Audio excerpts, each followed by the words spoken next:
Hello, everybody. I believe that we are live, and if it would tell me yes, we are. Hello, everybody. My name is Harry Rice. I review games for the Montreal Canadiens. Tonight, we played the Tampa Bay Lightning, and it did not end well. Let's get right into it. If you guys got any comments or questions, please put them in the chat. I'll get to them as I can. But I want to get through this game as soon as I can, because holy fuck, it was boring tonight. The opening lines for the Canadiens were Harvey Pinard, Suzuki, Ylonen, Gurianov, Drouin, Anderson. Hey, Cameron, how's it going? Thank you for coming by. Pitlick, Tierney, Hoffman, and Pezzetta, Belzile, Richard were the forward core. Pat, how's it going? Thank you for coming by. Gabriel, W for the day. Sorry. Hoping tonight, and also looking for a Chicago OT win. Probably not going to happen. I mean, Gabriel, I'm hoping for an Islanders win because I do want to see them get back into the playoffs. And also, Chicago OT win against Arizona would be very, very, very hopeful for that. You'd have to be because Arizona probably won't be able to take Chicago to Arizona. Yo, did you see Hab prospect? Gabriel, I've heard about the goal. I haven't seen it yet, but I have heard about Rent Pitlick's insane goal. Literally happened half an hour ago. Send it in the general chat. I have a link for it actually right here because I'm in a Discord about the Canadiens, and let me check it out actually because I have it right here. Fuck it, why not? Let me look at it. Holy shit, that was wow. Wow, that is god damn. That is amazing. Hey Nick, how's it going? Leafs and Sens and Leafs game was fun as fuck. Watch live. Kachuk tied it with 10 seconds left. Hey, nice. That's Nick. Yeah, Cam, that it was nasty. Holy shit, that was a really good goal. Randy, how's it going, Randy? We gotta figure the house last home. I don't know where it is. But yeah, thank you, Randy. I'm tired of doing the yawning shit, but I mean, hey, you know what? I'll do it for you, I guess. But yeah. So yeah, where's the Pitlick goal? Randy, it's in the Discord. Link is in the description below. That is not the right tweet. This should be the tweet. If you do not have Discord though, it is on Twitter in the link that I just put in the chat. That is where you can find the goal. Nick, I'd rather not watch the overrated Kachuk score. I'd rather not do that. Thank you very much though. But yeah, Gabriel as well. Thank you for putting the Rent Pitlick goal in the Discord. I appreciate that.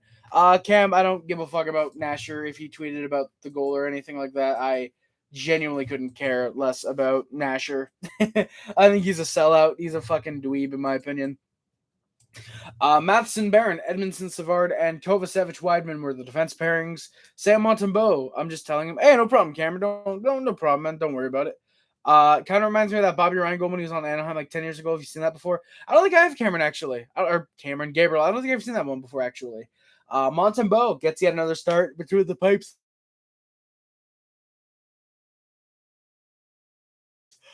Coming relief for Allen in Colorado.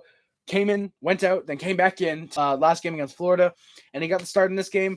Thankfully, Jake Allen backs him up off of a back-to-back embarrassment. I think he's allowed, what was it again? 10 goals in his last two games, 11, 12 goals even. Jake Allen kind of sucks. Big shocker. Who would have thought? Gurianov, 4 goals in his last 5 games. Solid pickup. Yes, indeed, Gabriel. He is definitely solid pickup. I saw that idiot Joe Bouchard tweeted out that he wouldn't, or put out somewhere, I think it was on RDS or something, that he wouldn't give Gurianov a qualifying offer or resign him. 4 goals in his last 5 games, 5 goals, 6 points, and I think 11 games. In an 82 game season, on pace for about 43, 45 points, and he wouldn't give that at the bare minimum $3 million. Okay, I'm very glad Joel Bouchard is no longer a head coach. I can see why we let go of him. The opening lines for the Lightning were Hagel, Point, Kucherov, Killorn, Sorelli, Janot, Colton, Stamkos, Paul. And these are extra wrong because Pat Maroon was not in the lineup tonight. Belmar Perry was there with Isamont. Isamont was in the night. Luca, we got Matt Murray to end me. Luca, I would rather not because I need viewers to stick around. But you did indeed get Matt Murray, man. How you didn't score on him, I don't think once. Was it you scored on him, now you was? Huh. In the shootout?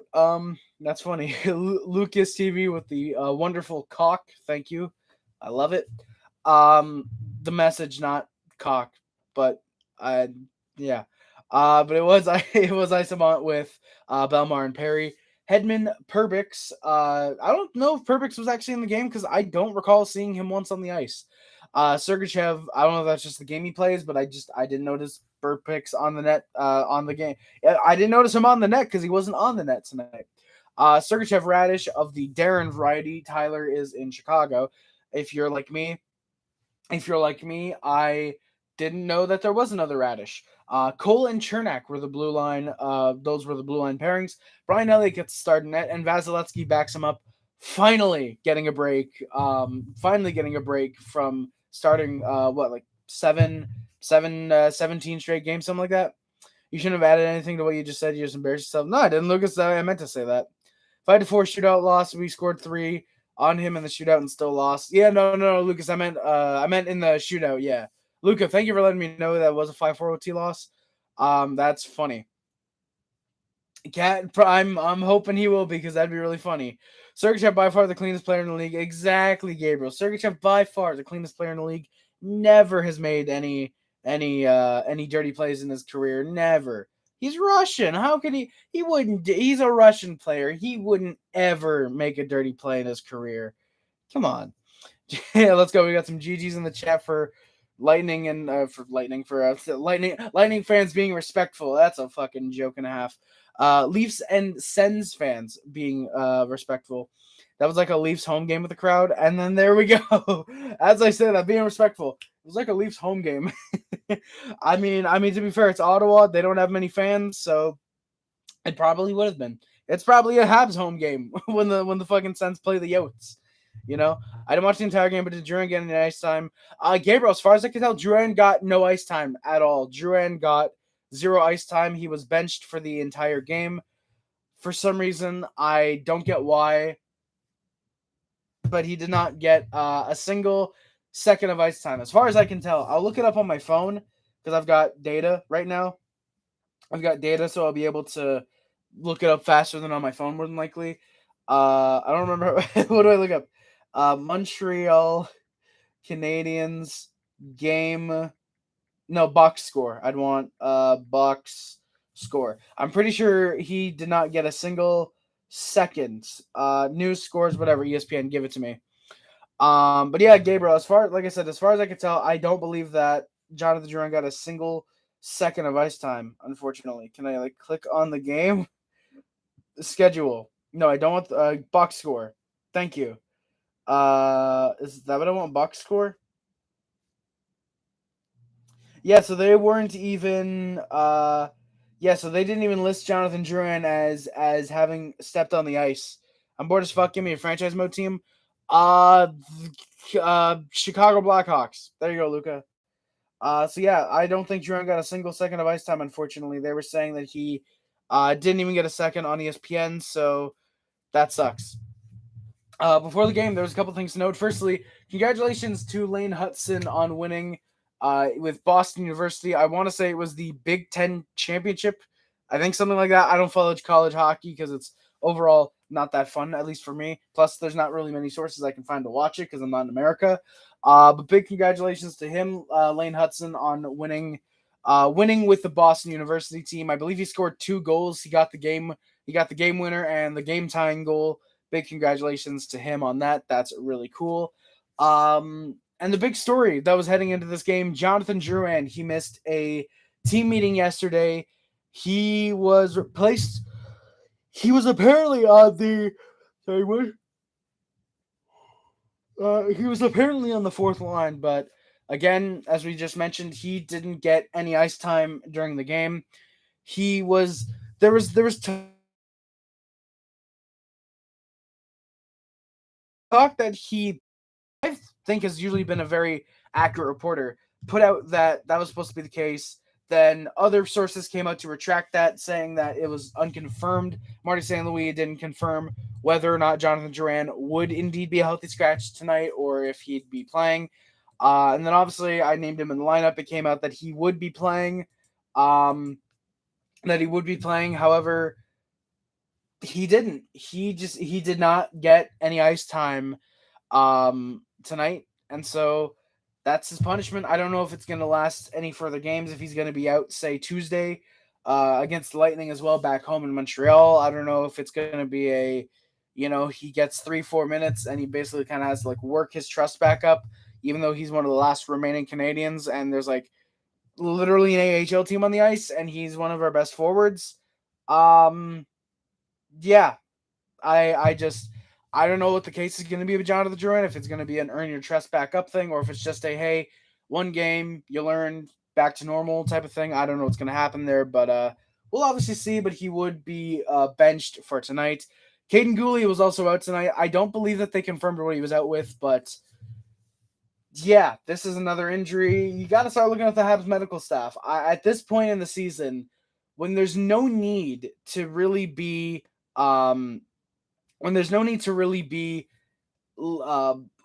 faking guys' injuries. For example, Jake Evans, after the deadline, you could have said he came back and send down, say, Belzil if some of these guys were faking injuries or just weren't as hurt to the extent that we're claiming, for example, which I, at this point, don't think actually is the case. But if that was, there wouldn't be any reason to add, say, Caden Gooley back to the IR. So you definitely have to look at the Habs medical staff in the offseason and think, what the fuck has happened with these guys? Because the last 2 seasons combined, we have had easily the most injuries in the NHL, bar none. We have been injured the most.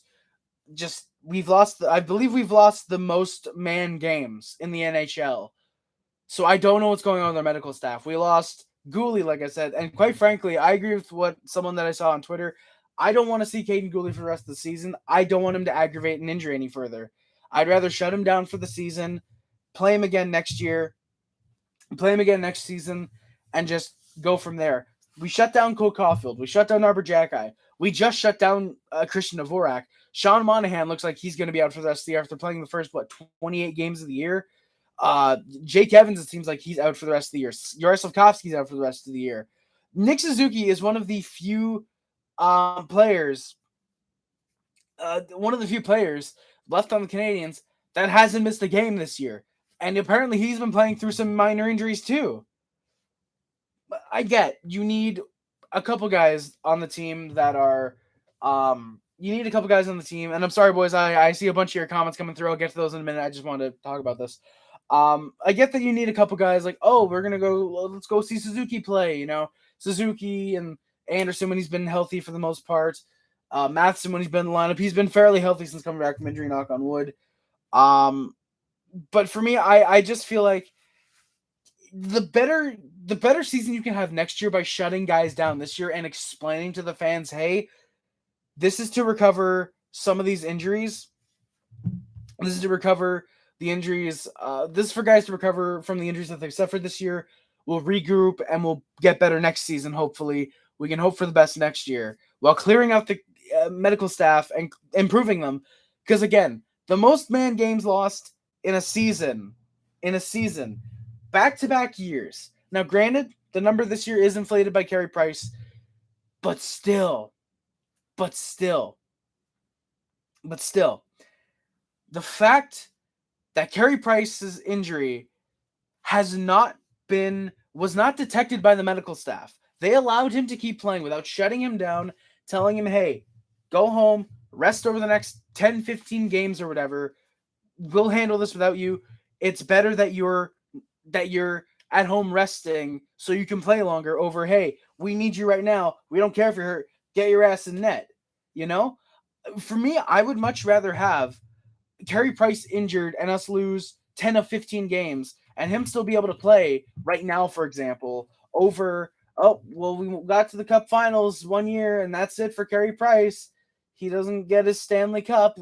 I'd rather have that chance of Carey Price slowing down eventually and being a backup and still getting a Stanley Cup over, hey, we had one good year and then Price is done, It's the same with, say, Suzuki or Caulfield. If these injuries persist, when we're rebuilding and we don't shut down these guys soon enough, for example, with Caulfield and Jacki's injuries. Jacki's, I get. It was Vincent Desharnais. They shut him down almost immediately. That I get. But Caulfield, to let him keep playing through not just one shoulder injury, but re-aggravating that same shoulder in the same season, and you don't shut him down until there's 40 games left. You shut him down barely halfway through the season.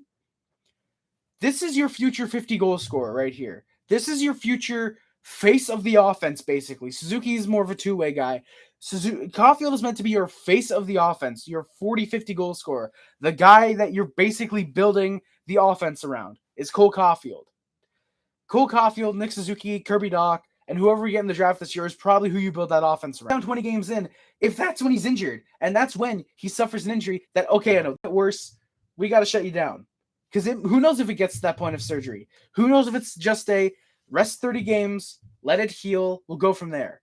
Who knows if it's not just that? Maybe it still does require surgery, but maybe it doesn't. Caulfield and Jacky, I get their shoulder injuries. There's one other in there. It wasn't Dvorak, he's in the injury. I feel like there was one other shoulder injury we had this year.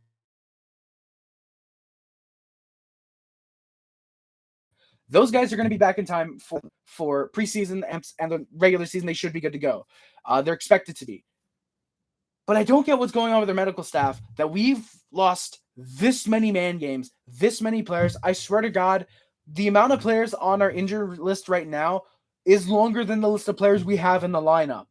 Not to mention as well with Emil Heineman. I don't know what's going on. Apparently he's been hurt the whole year. I don't know what's going on there, if he's been healthy recently or what. But we've got to do something about the medical staff. I understand injuries are going to happen. The Jacky injury probably still happens. Whether it's against Desharnais or it happens later down the line in the season, say around here, it's still going to happen. That stuff I get. Because, you're physical, you're a fighter. Shit's going to break on you eventually. Now, whether it's a minor injury, a major injury, whatever, that's before. Shut him down. He puts his shoulder back in place, and it's re-aggravated. And you let him play more games, and then you shut him down. I don't get that. Yeah. All right, before we get to the rest of the game, I want to get to your comments because holy fuck, I've got a lot of comments. I've got a lot of comments to get through. Okay. Where am I? The demon on the pit, go get ready to learn Chinese, buddy. Yes, indeed, Luca. Hey, Cat. Yeah, I mean, Quebec is the best city to play hockey in, or the best province to play hockey. And I was thinking of Montreal, for example, for a second. So I was like, oh, city. But no, Quebec is the best province to play, province or state, if you're combining Canada and America. The best province to play hockey in, so, makes sense you thought of Quebec. Noah with another really stupid opinion. Hudson is very overrated. He ain't good. He's just your average mid-Habs prospect, which explains why he's up for the Hobie Baker and no Canes prospects are, right? That's very funny. We were not hyping up Nathan Beaulieu. We were just hoping, hey, maybe Beaulieu pans out. Maybe he turns out decent. Yeah. There's a difference. Nathan Beaulieu was a first-round pick. Lane Hudson is a late second-round pick. I guarantee you, Noah, if the Canes pick Lane Hudson, which they don't because they don't draft good players, just a reminder, then Lane Hudson, you'd be hyping up as a future franchise D-man. No, we didn't lose the Durant trade because we didn't get a dirty Russian in return. Says, okay, Noah, I mean, at least Leaf fans have more than one Stanley Cup to brag about. And also, at least they didn't move from fucking Hartford. Mad Mike Lightning are definitely a tough team. Luca, oh man, it's Mad McKee. Yes, it is Mad McKee indeed. Habs need medical staff. Mad Mike, I said that. Thank you for repeating that. Matthews, Lucas, I did see that Slavkovsky probably will come back. But if he comes back, apparently it's only going to be with three games left in the season, something like that. I agree with Luca. I think he needs AHL time. I think when he does come back, if it's before the end of the season, he might get one or two NHL games, and then he'll probably go back to the minors. I think we'll send him to the minors for Laval's playoff run. I don't know how far they're in, how far they're out. I don't know how that's going. But if they're in a playoff race or in the playoffs, I think we'll send him down and let him play in the AHL down there. Cleanup crew, Rangers win, Habs suck. We have 24 more Stanley. No, sorry, we have 23 more Stanley Cups than you, because 27 to 4. Yeah, no, we have 23 more Stanley Cups than you, so hell yeah. Aho over 60, exactly, Cat, exactly. 25 Cinderella Cups. Actually, it's 27 fully legitimate cups. Where's Matthew's 60 goals? Kid is awful. Yes, Noah, because a first-line center in the NHL is absolutely awful. I'm sure you're better than him, my guy. Cat, yeah, he's embarrassing himself, man. I mean, hey, here's the thing, Cat. Here's the thing. He comes in, he watches my streams, he comments. He's the dumbass that doesn't realize he's giving me engagement and he's allowing more people to come in. He's allowing more people to come in and view my streams. He's giving me subscribers, so thank you, Noah. We're living in the present, bud. Matthews is not elite. Well, Noah, Matthews is more elite than Sebastian Aho is, in my opinion. Suzuki is better than Matthews. Two-way game, yes. Offensively, no. Keep in mind that Matthews does have better players playing with him, at least for a majority of the season. Suzuki's been stuck with a mixture of Mike Hoffman, Josh Anderson, Jesse Ylonen, Hoffman. Raphael Hoffman is very good, but not really a first-line talent. So Matthews had the better players around him overall, so that's kind of skewed. Aho is not at all a top 5 center in the NHL, Noah. Not at all. What was it? Matthews, McDavid, McKinnon, Crosby. I'd even take Malkin over Sebastian Aho. That's 5 right there. Yeah. Habs legend Jared Tenorti makes it 1-0 Hawks. Gabriel, I want the Hawks to win 1-0 just so we can say Jared Tenorti has a game-winning goal in the NHL. He probably has one, but yeah. Cleanup crew, Habs suck, and then says hands suck. I don't think the hands suck that much, man. You gotta put some respect on the hands. The hands do a lot for you. They clap. You can stretch the fingers. You can. Fuck, I can't keep the joke on. I'm sorry. I was gonna say something. I'll lose in round 1. It's funny because you literally lost to the Habs. Well, Noah, funny enough, you guys lost to what? The Bruins? I don't care. That was 2 years ago. Exactly, Cameron. Hell yeah. Call me Bedard. Gabriel, I would love to call you Bedard. call me crazy, but if we somehow get Bedard and we're healthy next season. Oh, Gabriel, we're not contending for a wild card. We're contending for a playoff spot. If we get Connor Bedard and Suzuki's healthy, Caulfield's healthy, if Slavkovsky's healthy, Jackie's healthy, some of these guys take their next step, like Justin Barron, Jordan Harris. If Slavkovsky takes that next step to at least being a good second, third line guy, if we're healthy next year, and like you said, we got Bedard and say Edward Sal or Matvei Mishkov, because I still do think as good as Matt Mishkov will be in the NHL, he will fall. Teams will regret not drafting him, I think. Maybe not first overall for Bedard, but they'll regret not drafting him second through wherever he gets picked, in my opinion. Unless he goes second overall, which in that case, very fair. But no, we're definitely contending for at least a playoff spot next year, Gabriel. Absolutely. The one concern would still be goaltending, in my opinion, though. The one concern would be goaltending. I think we need a legitimate starter to help out Sam Montembeault. Habs medical staff is the Mets medical staff before Steve Cohen bought the team. I don't get that, Mad Mike, because I don't watch boring baseball. I was going to say basketball. You know what? I mean, to be fair, I don't watch boring Mets basketball because the Mets don't play basketball. So technically, I still would have been right. And next, you're going to say Anderson's the top goalie in the league. Exactly, Kat.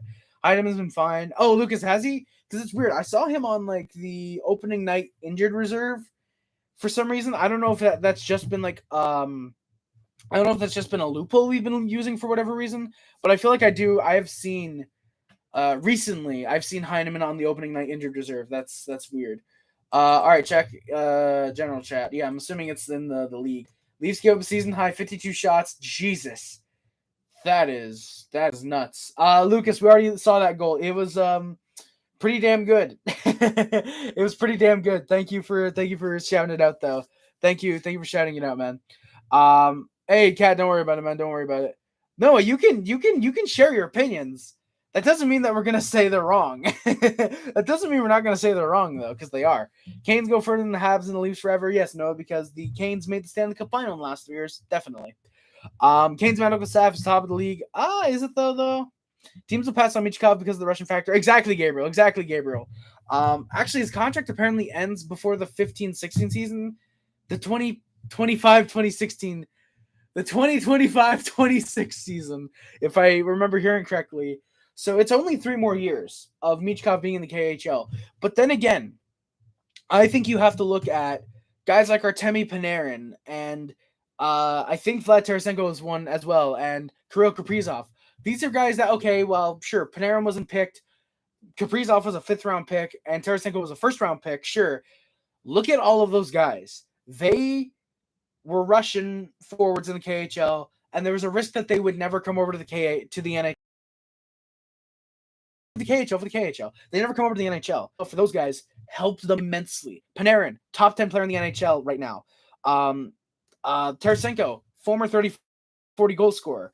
Kirill Kaprizov, arguably a top 10 player in the NHL, at the very least a top 20 player in the NHL right now. These guys all benefited from staying in the KHL for at least 2 to 3 more years. I think Panarin's case was, so he stayed for 5 more years, and Tarasenko, I think, was 3 more years. And then Kaprizov, I want to say when he was drafted in 2015, about 4 or 5 more years, and then he came over to the NHL. These guys benefited big time from staying over in the KHL for a couple years, then coming to the NHL. Obviously, there's still that Russian factor of, maybe he might feel that risk. But I think it's fine. I think that Michkov will come over to the NHL at some point. And I wouldn't be surprised, again, to see if he goes mid to late first round.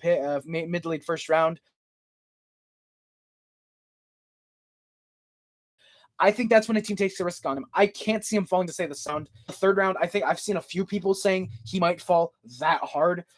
But yeah, I don't know if I can see. I don't know if I see Michkov falling that late, but I do think he goes mid to late first round pick.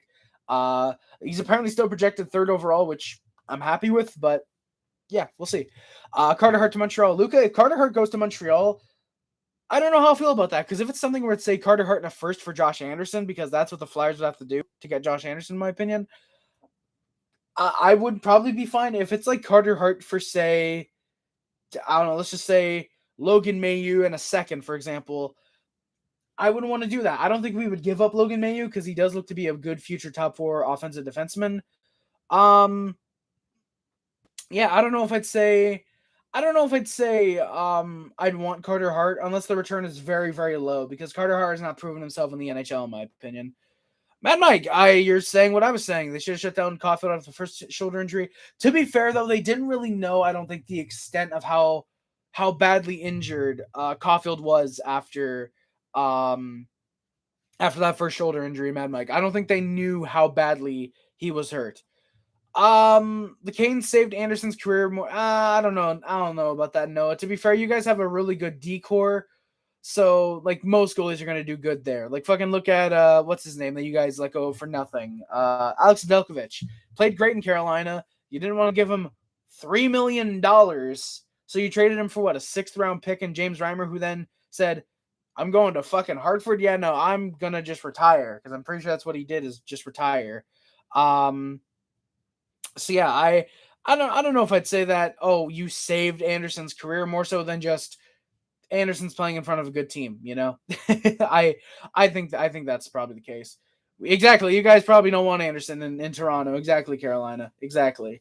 Didn't have the money. Anderson's an all-star goalie. Leafs have Matt Murray. No, actually, the Leafs have Ilya Samsonov. You guys got lucky. You gave up cold soup to the Coilers. Luka, yeah, I could see Michkov going 6 to 10. I do think that he's going to be, in a way, another Caulfield. Not obviously the same exact example, because Caulfield was seen as very short. His skill might not transfer to the NHL.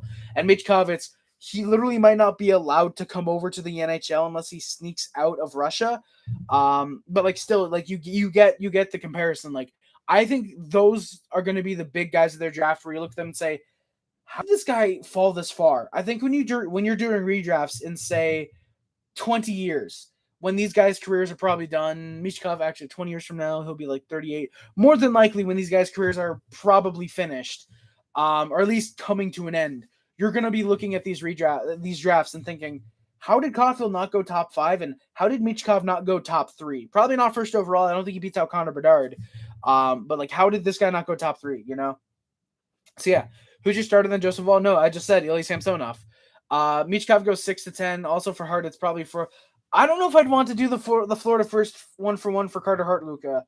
They probably would want that, but I don't think I'd want to do that. It's a great draft class. I don't know if I'd want to do the Florida first 1-for-1 for Carter Hart, Luca. They probably would want that, but I don't think I'd want to do that. It's a great draft class. I think for a starting goaltender, you can pay way less for someone like, say, Mackenzie Blackwood, because it seems like Akira Schmid and Vitek Vanacek in New Jersey are going to be able to hold down the fort there just fine. Blackwood's had some injury issues there too. I would want to take a risk on Blackwood over Carter Hart, honestly, unless you're giving up, like I said, a 2nd-round pick, say Mike Hoffman, and maybe a prospect. Depending on that prospect, say Matthias Norlinder, for example. That's all I'd want to do for Carter Hart. Again, he has not proven himself at all in the NHL. Yeah. Plus, Murray has more Stanley Cups than the Canes. Yes, he does. Cat. Yes, he does. Murray sucks. No way he's won a cup before. Noah, you clearly don't know your hockey because, like Kat said, 2016, 2017 came in relief for Marc-Andre Fleury, who, Noah, playing in front of Pittsburgh super teams, which explains why he replaced Marc-Andre Fleury in net, right? That's why he started in 2017, because Marc-Andre Fleury was playing in front of the super team, right? That's clearly why. That's why he started in 2017, because Marc-Andre Fleury was playing in front of the super team, right? That's clearly why. Definitely Noah. Clearly not you not knowing your goddamn hockey. Unless they win the lottery, I think Arizona should take him. As soon as they get good, he can come over. Yeah, Luca, I think that would be a good fit is Michkov in Arizona. Like, of course, if they don't win the sweepstakes and get Bedard, I feel like if they draft anywhere from third to, I don't know, drop down to, I think sixth is the most they can drop down to, I think. For example, I like you said, I think that could be the case, because they're probably going to try to be good in, say, 4 or 5 years from now, maybe 3 to 5 years from now, and that's probably when Michkov would probably consider coming over, signing his ELC and whatever. So yeah, I can definitely see it being a case of Arizona picking him because, oh hey, when we want to start being good, this guy's going to come over and he can slot right into the lineup, instead of, okay, this say Leo Carlson, for example. Leo Carlson with, okay, we will, we'll keep him in Europe for this year. The next year, we'll put him in the AHL, use him there for 2 more seasons. I'm just using Leo Carlson as an example. I do think he comes over to the NHL in a year or two, probably. But just as an example, play him in the AHL 2 years and then bring him up, bring him slowly. Then it's just, all right, Michkov, KHL for 3 years, and then boom, slots right into the NHL. It's the same time span, but you're getting better results out of one over the other, And for me, I'd rather take that risk with Matvei Michkov over, not exactly, obviously not to the exact extent 1-for-1 Leo Carlson, Matvei Michkov, but you get what I mean when I'm comparing like Michkov to someone who goes through Europe or right to the AHL up to the NHL. Like I said, you get that. No. Easton said, I just read that. I'll bet my sister Leafs will lose in round 1. The Habs will not make the playoffs in the next 5 years. Well, Noah, you're clearly going to lose that bet because holy fuck, the Habs genuinely might make the playoffs in the next 2 years. Yeah, they're going to make the playoffs in the next 2 years. And I will bet you that Carolina will probably relocate in the next decade. I will guarantee you they're going to move in the next decade because Carolina doesn't have fans. They do not have a fan base. Seriously, that's funny. Please quote. That's funny. Please quote what's his or her name. Oh, damn, Cat. He was a backup to Fleury. Yes, Noah. Let me look up Matt Murray. No, I don't want Matt. Matt of Murray. I want Matt Murray. There we go. Let's go. They got both Matt Murrays on right in the front page. Let's go. Yes, because playing 21 games in 2016 and 17 in 2017 is clearly being the backup. Clearly being the backup for Marc-Andre Fleury. Clearly. Definitely doesn't count. Our arena sells out more than the Bell Center. I'm sure it does, Noah. I'm very much sure that it does. Say that when you guys are rebuilding. When you guys are rebuilding, you're selling out what? 7 Habs are in the rebuild and they're still selling out the Bell Center. Hurricanes attendance numbers, and then if I can get Bell Center.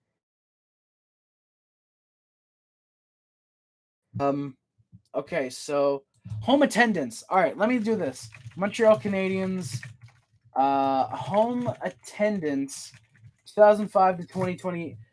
There we go. Statista. There we go. Please say sellouts. Damn it, it doesn't say this what the sellout would be. Okay. So for example, wait, what? All right, you can meet records. Okay, 25. There we go. Okay, sorry, boys. All right, so for example, let's go back to 2005, 2006, right out of the lockout. The Canadiens, or sorry, not the Canadiens, the the Hurricanes average attendance 15,596. The Canadiens in 0506 21,273. And I will give you a hint. This remains consistent for the next near decade.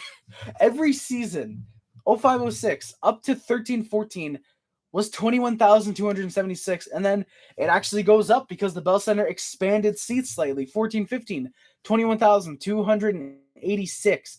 Next year, 15-16, 21,288. So it goes up another 2. Stays that way for 16-17. 17-18, 21,299. Meanwhile, the Hurricanes, what are they doing in that time? 17,000, 16,000, 16,000, 15,000, 16,000, 16,000, 17,000, 15,000, 12,000, 12,000, 11,000, 13,000, 14,000, 16,000, 17,000. What do the Canadiens do after 17-18? 18-19, 21,046. Oh no, we went down 200 fans. 21,085. It actually went up for 1920. 21-22 was technically weird because it wasn't full attendance. So while the Hurricanes were selling 17,000, they were allowed full capacity. Canadiens arenas were not. So this is the one year they actually sell out more than us because of a stipulation. Our average attendance was 15,495. A mix of that and also the Canadiens really sucked dick last year. So yeah. So yes, the Carolina Hurricanes obviously sell out their arena more than a team who averages about 21,000 fans per year, aside from the 1 year that they were not allowed full attendance. Clearly you know your puck. I get it, Bedard and Fantilli are the only ones I'd say are playing full-time next year, so you might as well wait the extra year development for possible franchise. Exactly, Luca, exactly. I still think Matvei Michkov, when he comes over to the NHL,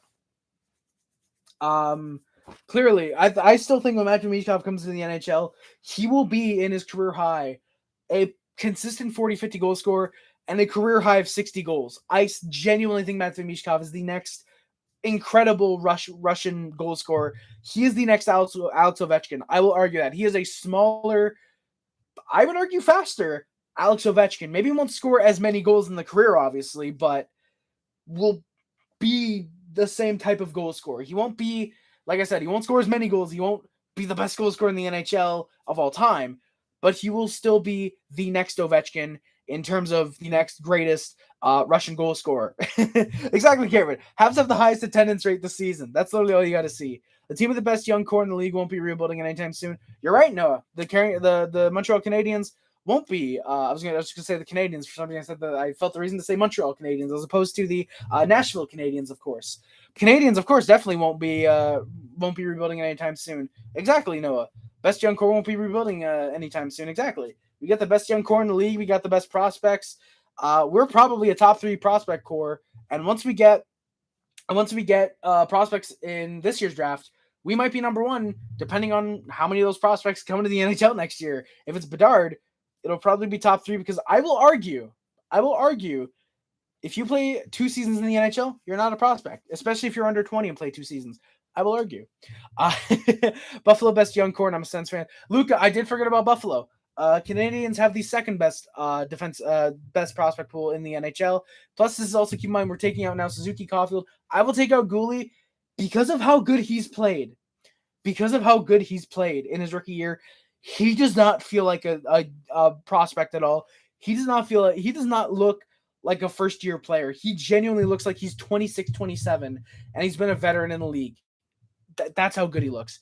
It's close, but the fact they have Levi and UPL makes it better. Exactly, Luca. Devin Levi actually signing with Buffalo, which was a massive shocker, definitely does make, I think, Buffalo slightly better. The only thing that the Canadiens do lack is a superstar goaltending prospect, which Buffalo now has 2 of, which means, hell yeah, one of them's going to UFA in 5 years. Good job, Buffalo. Even when you win, you eventually end up losing. Good one. My dad's going to do a bunch of games at PNC and was sold it every time. I'm sure they were incorrect. No, I'm sure there's a clear bias towards the Hartford Whalers. I clearly, definitely. May as well should have just stayed in Hartford. Moving to Carolina didn't change a thing. I agree, Gabriel. It absolutely did not change a goddamn thing. Hartford moved to Carolina and people still went, they're the Hartford Hurricanes, right? They just changed their logo, right? Because that's how little people care about Carolina. You know? What is a Hartford anyway? Since I was born, we were in Carolina. Oh, Noah. And you know your puck. I'm sure you do, my guy. Match Bay is OV with more speed and less physicality. Exactly, Luca. Exactly. That's what I'm saying. Exactly. Hartford did play in them all. Yes, they did, Cameron. They did play in them all, indeed. Carolina did play in Hartford, Connecticut. Before they were the Hartford Whalers, exactly, Kat. If Carolina's home barn was the size of Arizona's, they still wouldn't sell out. Exactly, Gabriel. They'd be selling out 2,000 seats, 3,000 seats. Yeah. Carolina's just there. Exactly, Darkness. Darkness. Binnington. That's just Jordan fucking Binnington. But yeah, Carolina, exactly. They're just, when you're rating like the most memorable teams in the league, it's like Montreal, Toronto, the Rangers, the Blackhawks, the Bruins are up there. Middle of the pack, you'll forget sometimes, most of the time, remember, it's like, you know, you got your just your bottom of the league teams that you never remember when you're thinking of the NHL.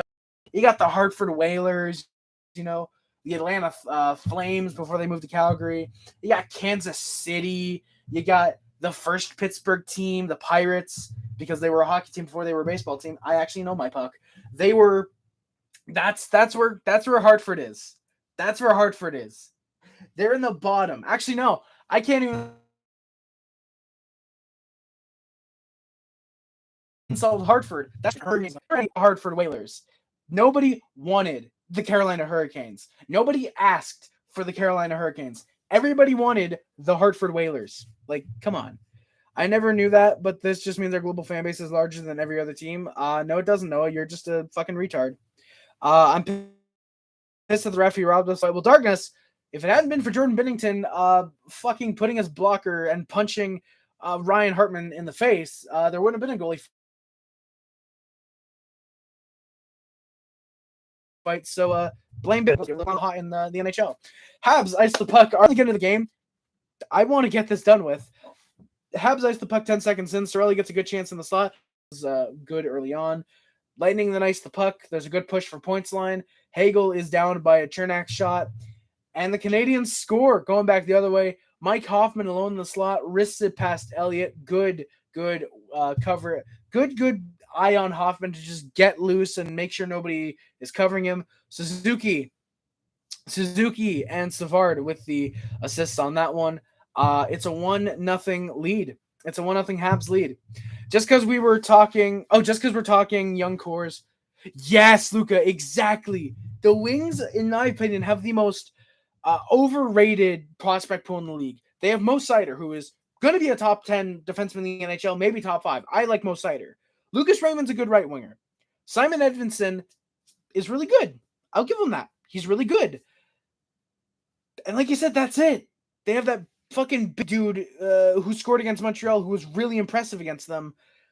But is he more than a third-line guy? Can he be a top 6 guy? No, in my opinion. They don't have that much. They have Sebastian Cossa, sure, but like, you could have taken Jesper Wallstedt, and you took Sebastian Cossa. Seriously, Steve Yzerman did a good job in Tampa, because clearly that core is still winning. But what the fuck is Yzerman doing with Detroit? Does he just think grabbing a bunch of Europeans is going to make the team better? Like, I get, okay, yeah, Europeans, there's a lot of good European players. But you can't just take a bunch of Europeans without having some good old North American boys. Like, come on. Noah, Hot Take Hockey is better anyways. Noah, I should have known. You're fucking stupid. I should have known you were a Hot Take Hockey fan. Bro, I should have known you were a Hot Take Hockey fan. And you know what? Noah, why did I click go to channel? I didn't mean to click on that.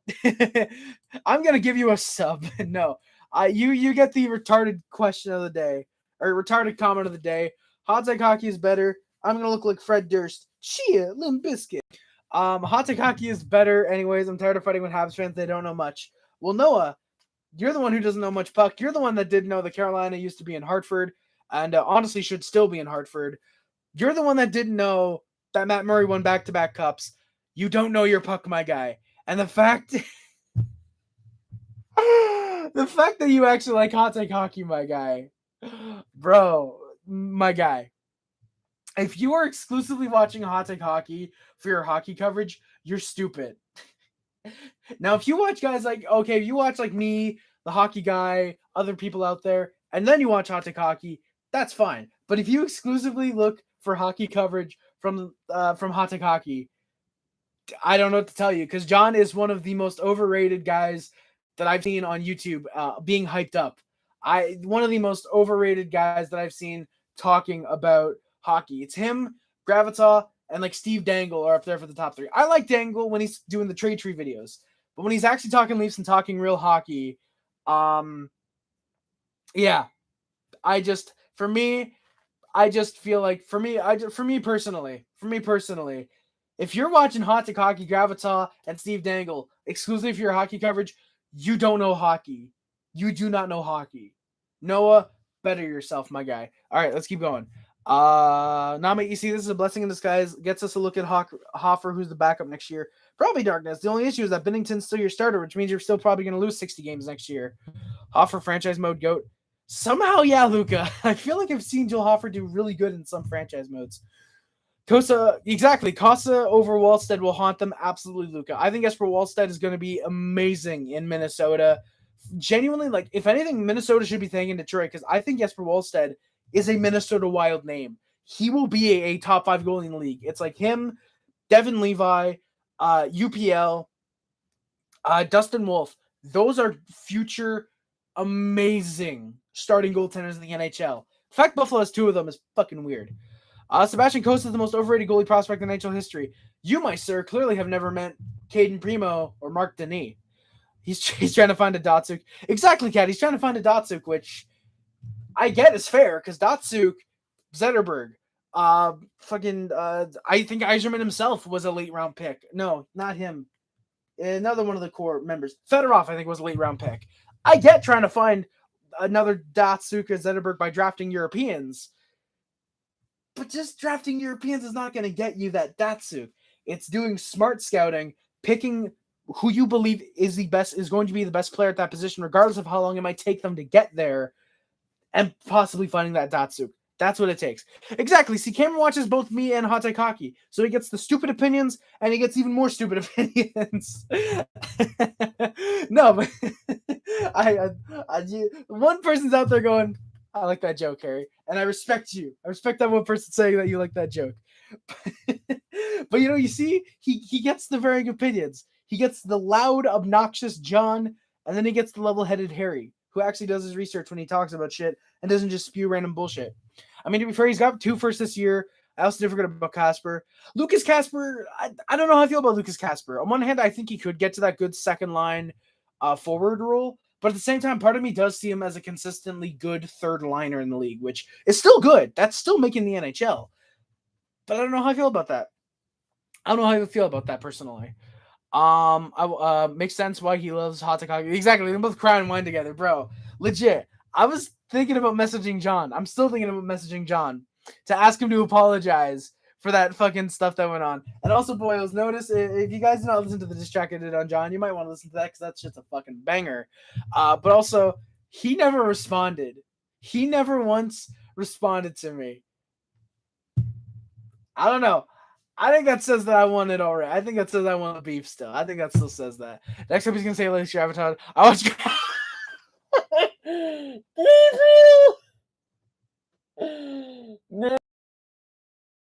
has to be somebody's alt. For Gabriel to say he's gonna say he watches Gravitas, and then Noah's saying that he watches Gravitas. Bro, there's no way. I like Dangle, but if he doesn't know puck unless it leaves. Exactly, Luca, exactly. Like, I like Dangle. When he's just talking, he's pretty okay. He's pretty okay. Like he's okay. Like I said, when he's doing the trade tree videos, I like Dangle. I'll actually watch the trade trees because I think he's actually pretty good. But just unless he's talking about the Leafs and it's like straight up like giving current hockey opinions, for example. Yeah, I don't know about that, man. Yeah, I'm just dying. I just fell out of my chair. Hey, let's go, Cat. Hell yeah. Whilst meant to be an elite goalie, he has won his name. Darkness, tell that to Michael Wall. HRHSL 1.0 Leafs legend. Who I just realized I did not put in HRHSL 2.0. I might want to do that, actually. Excuse me. Mike Wall was his name, actually. Excuse me. Sorry. Kochetkov is going to be the best future goalie. Forgot about him, bud. I don't know about that. Kochetkov is going to be a good top 10 goalie, but I don't know about a top 5er, man. Many should be thanking Edmonton. Oilers have no goalie prospects and they traded down. Yes, Luca, I forgot about that. Like, sure, they got Stuart Skinner. He'll be a good backup.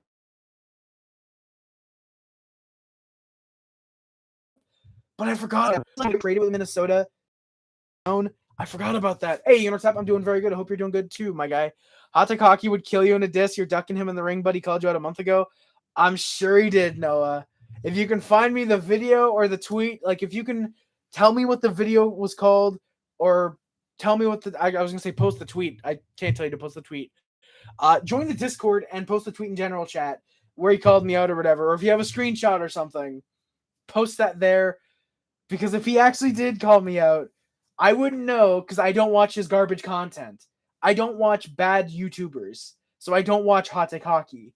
What happened between you and HTH? Basically, Gabriel, I was in John's Discord. I used to be a fan of John when I was completely brainless. No, but seriously, I used to be a fan of John's and I was in his Discord. It was me and a bunch of other guys. A lot of his fans were in a Discord with him. We're in his Discord. It was the Hot Take Hockey Discord. And basically, what we found out was that there was a thing called the Lounge where it was John, Skinner, TBC, Armada, I think was in there for a little bit, and a couple other guys. I forgot. I still have the screenshots, by the way. I could pull those up on a future stream. I still have the screenshots. At least I should still have the screenshots. If I don't, they're still in the video. Go check that out. That's on the channel, by the way. Actually, you know what, boys? I'm gonna post that in the description. I'm gonna post that in the chat right now. I'm gonna post that video in the chat right now. Content. I gotta find it first because it was like a year ago. So I gotta find lies. Oh, did YouTube get rid of the shorts section? That kind of sucks. That kind of sucks. Where did I post it? Habs. Oh, I think it was before. Yeah, it was before the last 25 Days of Harry. It was like the last video I uploaded before 25 Days of Harry. Yes, it was. So if you on YouTube, so yeah, boys, it is 57 minutes long. If you guys want to go check that out, link in the description right here, or link in the chat. That is the Hot Take Hockey video where I explain the full situation that went on. But basically, we found out there was this place called The Lounge. A lot of the people there were talking shit about us, basically two-facing us, basically pretending to be our friends, pretending to be our face to our friends, pretending to be our friends to our faces, and then talking shit about us behind our back. I contacted John about it. Some of us tried to ask John about it. He wouldn't respond. I made the video. He tried to talk to me in DMs, and that just didn't go well. I'd read them on here if you guys want. I don't know if you guys are interested. If you want, I'll do it because why not? It's been like a year. John probably forgot about this happening, and it's always good to bring up some good old beef. It's always good to bring up that shit because it's fun. HGH killed him in their beef. Yes, no, he killed me by not even responding. Clearly, I'll check it after this ends. Thank you, Gabriel. Appreciate it, my guy. Thank you, man. I'm gonna check my Discord real quick, assuming that there's actually something in there. And hey, what do you know? There isn't. What do you know? There's not. Harry, I have no respect for snakes. HGH is a very nice guy, and you just do this all for clout. Yes, Noah. I'm sure that I do. I'm sure that I do this all for clout, which is clearly why after John first contacted me, I privated the video because I thought that he actually wanted to talk about this. And then when he didn't get back to my DMs, you know what, guys? Before we continue with the game, let me read my DMs with John. And I have screenshots of all this. So I can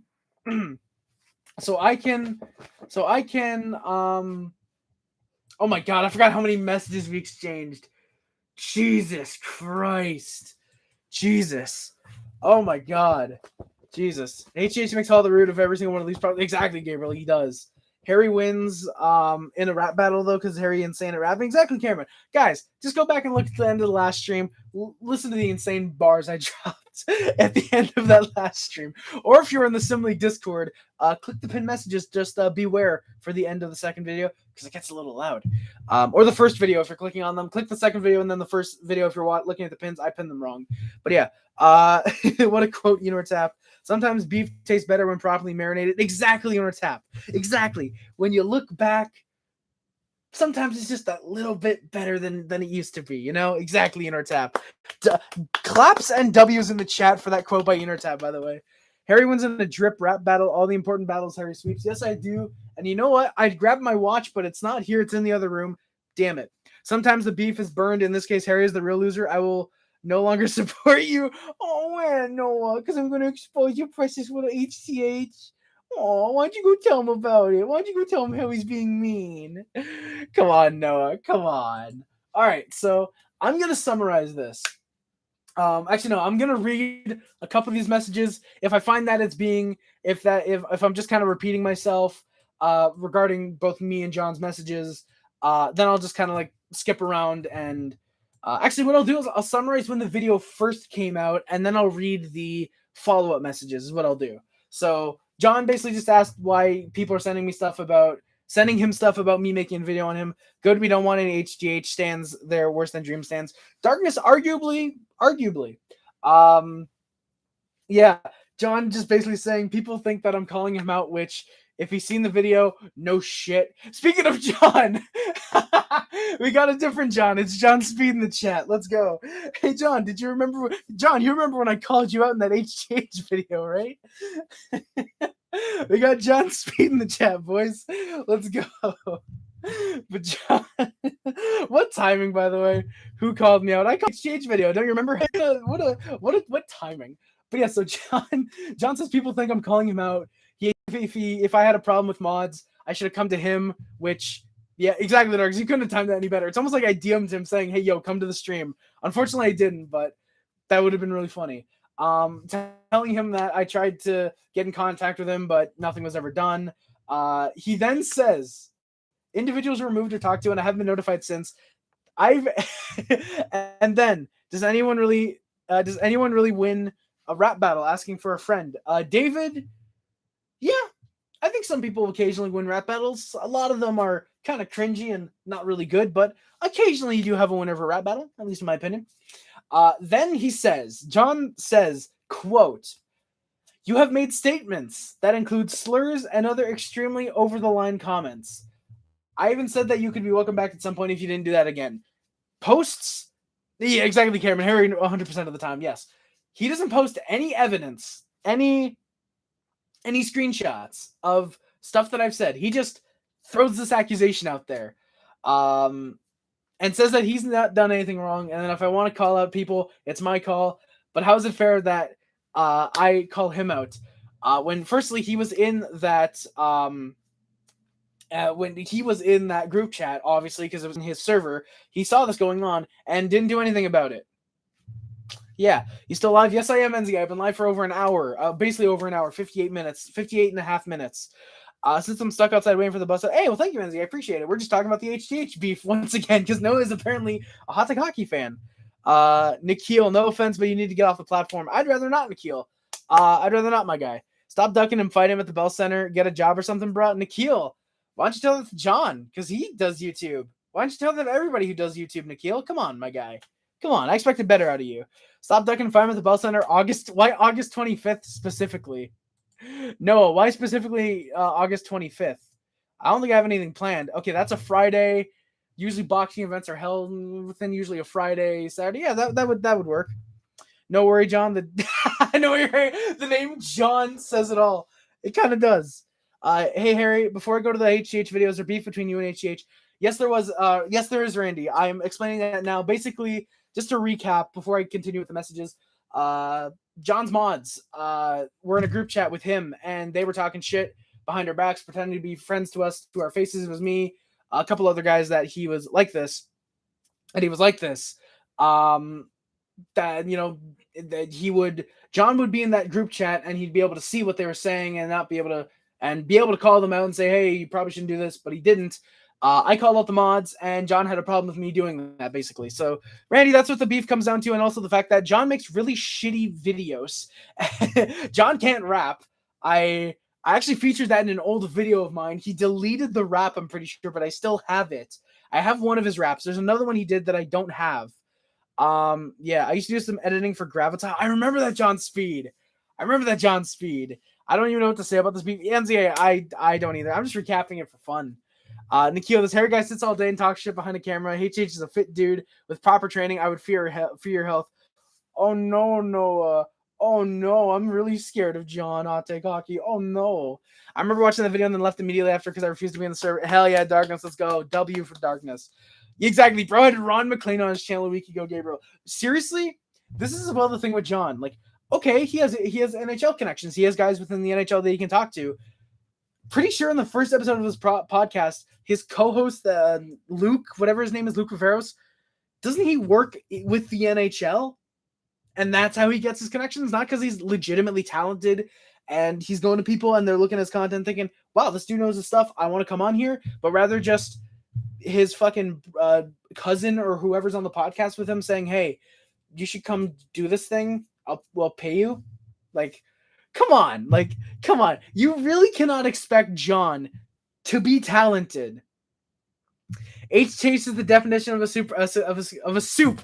He is the definition of a soup. I will give you that. Is the definition of a successful YouTuber. No offense, Noah. I don't know if you can say that because John does not make money exclusively off YouTube. I'm pretty sure he not work with the CHL in some way. And then I'm actually gonna put the hat the normal way so I don't look like fucking Fred Durst when I'm talking about John like this. So yeah. But yeah, basically, I don't know if I'd say HTH is the definition of successful YouTuber because he doesn't make his money just off YouTube. And I know you could argue, oh, well, going to another platform because of YouTube is success. Lily Singh is not my definition of a successful YouTuber, for example. She's had, 3 canceled shows now? She's had 3 really shitty talk shows now? Shane Dawson, you could argue, is a successful YouTuber because he's made movies. But are those movies any good? You know, you look at someone like, say, a Charlie Puth or a Bo Burnham. I think Bo Burnham is someone you can point to. Those are actual successful YouTubers. They've made their name for themselves and overcome the label of a YouTuber, in my opinion. You know, at least I think they've done that. Charlie Puth, you can definitely look back and look at his YouTube days. I think he still has that stuff up. You can look at that and not remember that he was a YouTuber, or even know that he used to be a YouTuber until looking back through his content. But these are people that have overcome that label of they're a YouTuber turned blank and just look at them as, oh, they're this. And then, oh, shit, they used to be a YouTuber. That's cool. You know, Florence Pugh used to upload, at least in my opinion. I bet a lot of money. Gravitas a nice dude. No, I don't think so. I don't think so at all. Kids be spreading lies. I don't think so, Noah. Yeah, so basically, again, like I said, John says that I've been spreading, I said statements with slurs in them. Doesn't do anything to back up these statements. Gravis had me blocked on Twitter and Discord. This Noah kid idolizes a clout chaser. He got his big opportunity with Dig. Yes, he got his big opportunity with Alexander Dig with Dangle. And stop talking to people who brought him up. Exactly, John. Like you said, you mentioned this to me. Gravitas has you blocked. You were editing for him. All of a sudden, he starts that. All of a sudden, he starts just ignoring you and just, like you said, ignoring the people who basically came up with him, who were the people that should have gone with him to Sportsnet, or at the very least should have said, hey, I'm moving to Sportsnet. I'm sorry, but I can't carry you. At least be a man if you're going to let someone go like that. Like, seriously. Seriously. He blocked me because I said take the L after Tampa beat Dallas in the finals. Gabriel, that is a common Gabriel W. Let's go. That's a W. Tap. Harry, thoughts on Duran sitting? I get it because he missed the team meeting. I do get that. I absolutely get that. So yeah, I do get why he sat because he missed a team meeting. I'm not for it. I think we absolutely needed him tonight personally. So yeah. Noah, biggest cap ever. HTH and Grav are 2 very nice and wealthy people. No, I didn't realize that HTH only having about 50,000 subscribers and probably making about $1,000 a month is being very wealthy. I didn't know that. Good luck in your future. Good luck in your futures. Thank you for good luck in my futures. People, I'm out. Thank you, Noah. Thank you for unsubscribing. Boys, we did it. We got the fucking Hartford fan to stop watching. Let's go, boys. You know where HH got all subs? Exactly, Cat. Exactly. He got all his followers from his 24-hour streams. I don't think he ever did 48-hour streams, but his 24-hour streams, his trade deadline streams, and his playoff streams. That's it. The only place that he got those views and subscribers from were for covering non-Leaf games, which is funny because that's all he talks about now are the Toronto Maple Leafs, which is weird for Noah, who's a Carolina Hurricanes fan, saying that. Yeah. NZA, yes. Harry Rice loves Jaromir Jagr. Yes, sir. That one time we fucking raided Gravitol, and he started timing us out because we were rating him with Harry Rice loves Jaromir Jagr. Dude, Cameron, I do remember that, man. Gav hasn't blocked me at all because that's exactly hell yeah, let's go, man. I don't really like Hot Take because he always talks bad about the others. Exactly, John Speed. I get that, absolutely.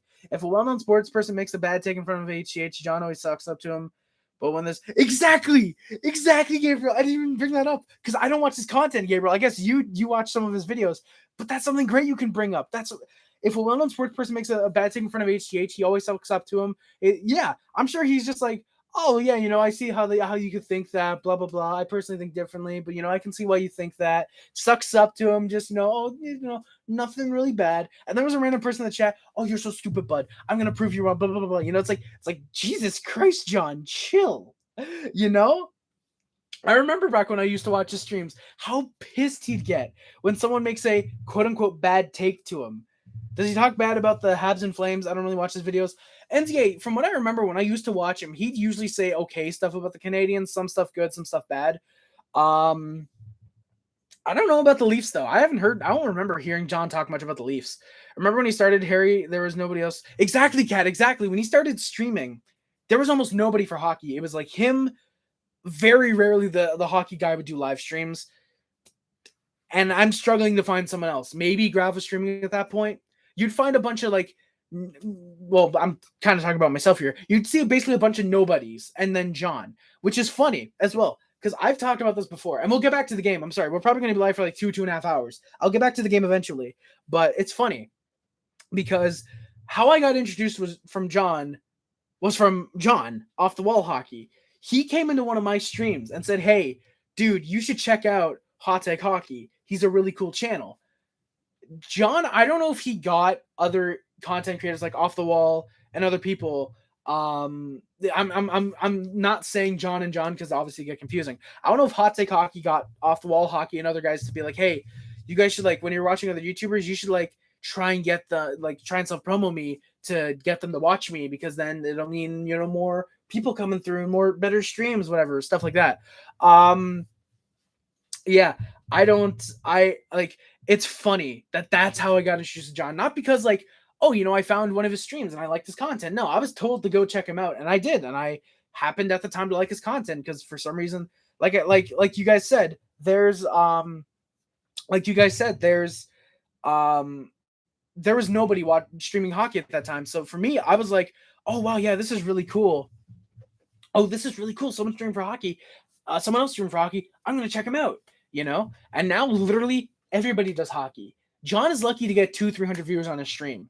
All right. The fact that he drew, I think, something like 10,000 viewers, if I can remember correctly, 10,000 viewers on his trade deadline stream. That is bad. Because in 2019, 2020, when he used to do them, pretty sure dude would get 20, 30,000 viewers, which I understand, which if anything, those should be going up. Not just only because, even though there's more people streaming, more people are watching hockey than back in 2019, 2020. 2020, yes, it was the pandemic. A lot of people are staying home. These have been on sports so pandemic. It's hilarious. Genuinely funny. Genuinely hilarious. Used to watch him. Stopped after 2021 after he had a meltdown after every Leafs. Gabriel, get that 100%. Believe me. I get that. I kind of stopped watching his Leaf streams because I thought it was hilarious how he was melting down over the Maple Leafs losing. I stopped watching when the beef happened. Actually, that's when I really stopped watching him. But I was already starting to slow down when the beef was taking place. It's funny how some random dude in the chat exactly is defending two people we have proof aren't very nice. Exactly, John Speed. I'm gonna skip to this, Lucas. What starts with CU and rhymes with drum? Oh, I was gonna say I thought you said ends with drum because I was gonna say conundrum. But ends rhymes with drum. I was gonna try and find a way to to say something different, but I was like, yeah, no, chum. Yeah, thank you, Lucas. Hey, excuse you, Lucas. That does not start with CU. Dummy. I literally told John before the trade Tarasenko was going to New York, and he said he was going to Washington, despite the fact I never even heard him linked there. Dude, literally, exactly. He just spews takes. Exactly, Darkness. He just spews takes. That's all John Hot Take Hockey does. That's all he does is just come on stream and that come on video or stream or whatever, and just says hot takes for the sake of hot takes, because he knows that's what gets clicks. That's what got Stephen A. Smith the amount of views that he got and whatnot. That's the only reason he does it, because it gets you the easy views. It doesn't get you the respected views, though. It does not get people to stick around because, Vladimir Tarasenko, I'm pretty sure he's going to go to Washington. They need a goal scorer for the second line because Ovechkin's on that first line, and he goes to fucking the Rangers, and you're like, hey, John, what happened? You said you were pretty confident he's going to Washington, and then it's like, well, yeah, I'm not always right. It's like he pulls that bullshit, obviously, and it's just like, come on, like, Jesus. Like, just admit, like, oh yeah, no, I'm not right all the time, but you know what? Hey, I try my best. Just come on, John. At least own up to that. The hockey guy is goated though. Like, he's Gabriel, he has. Like, I'm obviously not saying like, occasionally the hockey guy streams. No, because like it's like occasionally he'll stream when he's not busy making the videos. Like that's what I mean. Like the hockey guy is absolutely goated. There was a weird point like a year ago where I just kind of stopped watching hockey content, and then like 3 months later, it was like the hockey guy. That's it. And now it's that guy plugged a couple streams back where he did look up Toronto Maple Leafs, New York Islanders playoffs, because he should be one of the first videos. He did a really good series analysis. He does a lot of really good content. He only uploads once every 2 weeks only. It's really quality content. That's well worth the wait. Definitely. Exactly, Gabriel. Bro names his channel Hot Take Hockey. Tampa's the Cup champions. Exactly. John got pissed when I spoke highly about another podcaster. Basically told me to leave, and I never said one negative thing about him. Not anymore. Oh shit, Tap. Let's go. Hell yeah, Tap. Let's go, man. But yeah, no, I get that. Believe me. I get that. John is way too privy to getting triggered, and I don't like that word, but I'll say it here. He gets triggered when you say, oh, yo, dude, have you watched, let's say Habs Tonight, for example. Have you watched Habs Tonight? They're a really cool podcast, and you, like, remind me of them. They're, like, really cool, and so are you, blah, blah, blah, And it's like, come on. It's, and, you'll say that, and then he's like, don't self-promo another podcast in my chat. Delete your comment. Please leave. It's like, dude, I'm trying to compliment you. Even when I was made mod, that was one of the things he told me was to delete any and all mention of other podcasts and self-promo. And John does not realize what the meaning of self-promo is. Plugging yourself, not plugging others, which is ironic as well. That's ironic because, boys, how did I tell you that I met John? I first knew of Hot Take Hockey through self-promo. Basically self-promo. That shows the hypocrisy, my guy. Come on. John Speed. There's definitely many snakes in the business. Brother with 100,000 subscribers had friends who started off with no subs. As soon as they became well known, they stopped. Like, exactly, John Speed. Like, even if they have 30,000 subscribers, they'll stop talking to you for some reason. Exactly. Like there's obviously people who are well-meaning and will keep talking to you regardless of if you get big or they get big or whatever. There's those people. But there's a lot of snakes, like you mentioned. There's a lot of snakes within the online media realm and the fucking, I was gonna say sports entertainment. Was fucking wrestling all of a sudden?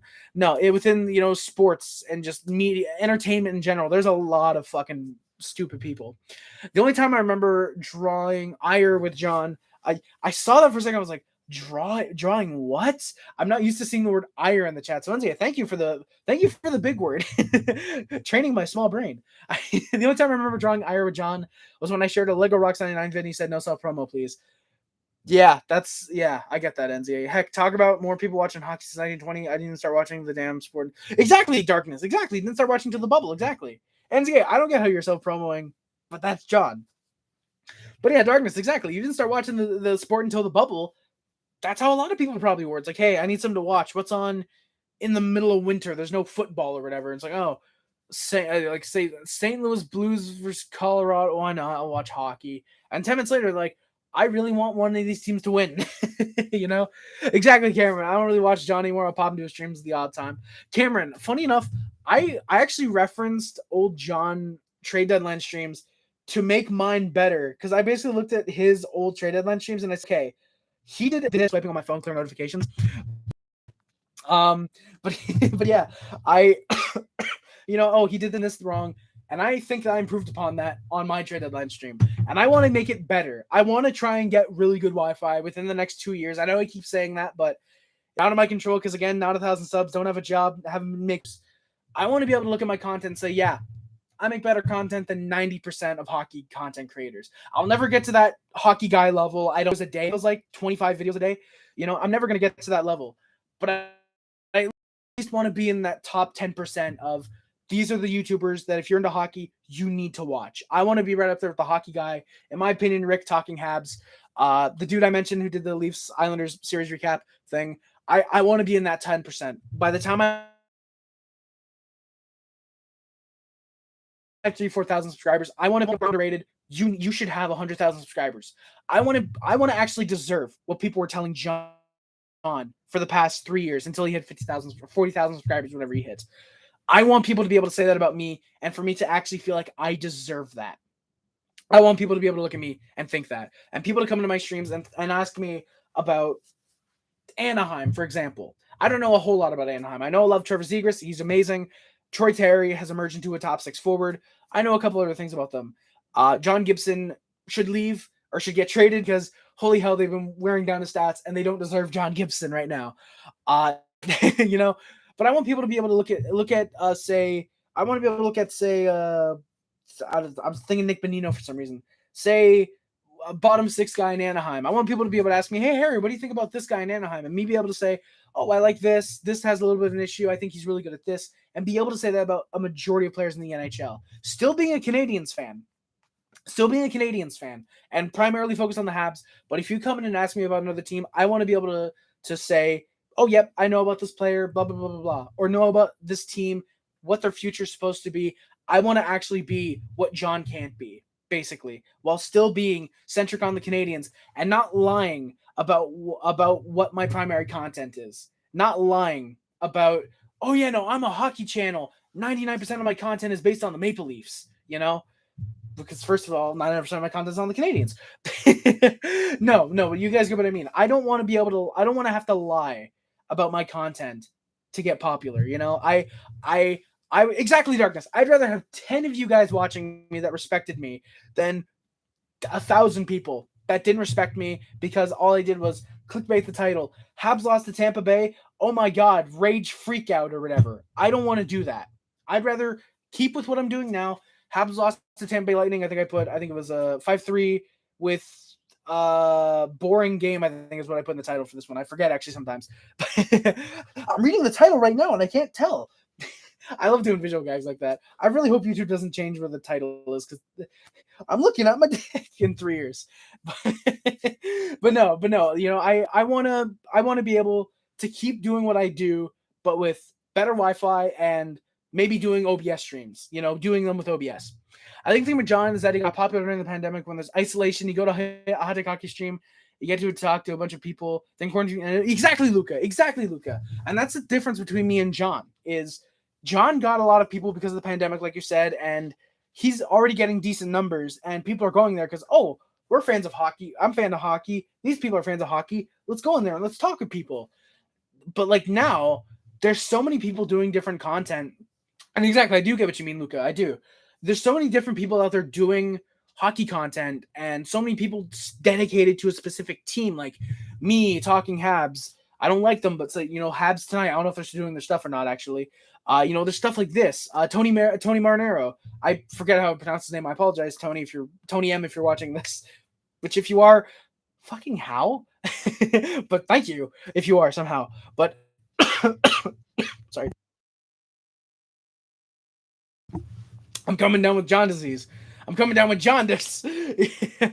I don't know what jaundice actually is, but I had to do the meme. I had to get the pun out there. I'm sorry, but but yeah, no, I would. What was the fuck was I talking about? But like I do get that. Like you said, a lot of people going in, but now there's so many people dedicated to a specific team. Like I've seen like 7 or 8 different channels just talking about the Canadiens, and then I've seen like 3 or 4 talking about the Islanders, for example. There's so many Leaf content channels, There's so many for different channels that you don't have to go to just one to ask these guys about, oh, hey, what do you know about Arizona? Only to hear, oh, I don't know that much about Arizona, blah, blah, blah, but I do know about the Maple Leafs. You don't have to be like that. You can go to Arizona Coyotes channels. If you're a fan of the Canadiens, you can come to my streams and know hopefully you'll think I know what I'm talking about. You'll get that. Tap, exactly. Hockey Nation with Coach Frenchie. Hockey Nation with Coach Frenchie as well. I apologize. I've not been checking out his streams a whole lot. I've seen a couple of them here and there. I mostly lurk in his chat now. But definitely, Hockey Nation with Coach Frenchie. I can't forget about him. Thank you, Tap, for bringing him up. Very classy guy. Very knowledgeable, like you said. Bilingual dude. His accent's fucking awesome. Go check out Hockey Nation with Coach Frenchie as well. I think it's Hockey Nation Live Show is technically what his channel is, I think. Funny enough, I click on the streams often, and I get the notifications from on my phone because I have notifications on with the bell because I'm a real fan. But I think it's Hockey Nation Live Show is his channel. But if you look up Hockey Nation Montreal Canadiens, it should show up for you in YouTube. Bro tries to act humble, but then on the spotlight. Exactly, Gabriel. Exactly. Bro tries to act humble, and when spotlight is on him, he's like, "Oh, guys, we should talk about what I want to talk about because this is what I know about." Exactly. It's like, come on, like John, we're having a conversation in the chat. Go away. It's like that. It's like the meme where like the guys are huddled in a crowd. The one guy's off in the distance. Hey, blah blah blah, blah. And the guys go cool, and they go back to talking. Like that's us. That's the cool hockey YouTubers. And then the guy in the distance is John. He's the guy in the distance is John, and then the rest of us are all like, hey, we're blah blah blah blah, me to do the SpongeBob thing, blah blah blah blah blah blah. Someone's gonna clip that. And I hope someone does because that's a funny meme, probably in the making. But exactly, Gabriel. So he has a fucking meltdown when the attention's not on him for like 2 minutes. Some dream SMP people are not the best people in the business, but hey, they get to be in Mr. Beast videos, so doing some. Yeah, John Speed, they're at least helping by doing this. I don't know what related to like Dream or something. Not to mention, John ended enough of John. I was one of his first 100 people on his stream. Haven't watched him over a year. Damn, Randy, that is awesome, Randy. I'm glad you got over the addiction of John. I'm glad.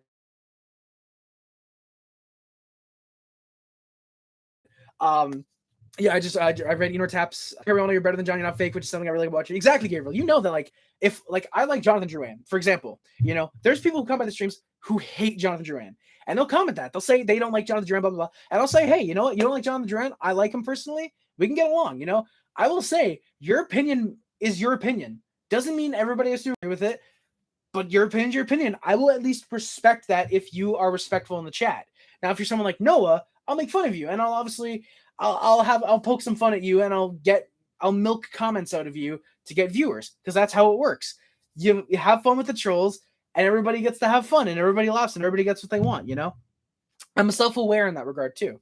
Okay, the WT of the stream is definitely Gabriel for calling Noah, saying that he was gonna say he likes Graviton. Exactly, Cat. Luca, yes, technically doesn't stream. I mean, Tree does, I think, occasional streams once in a while.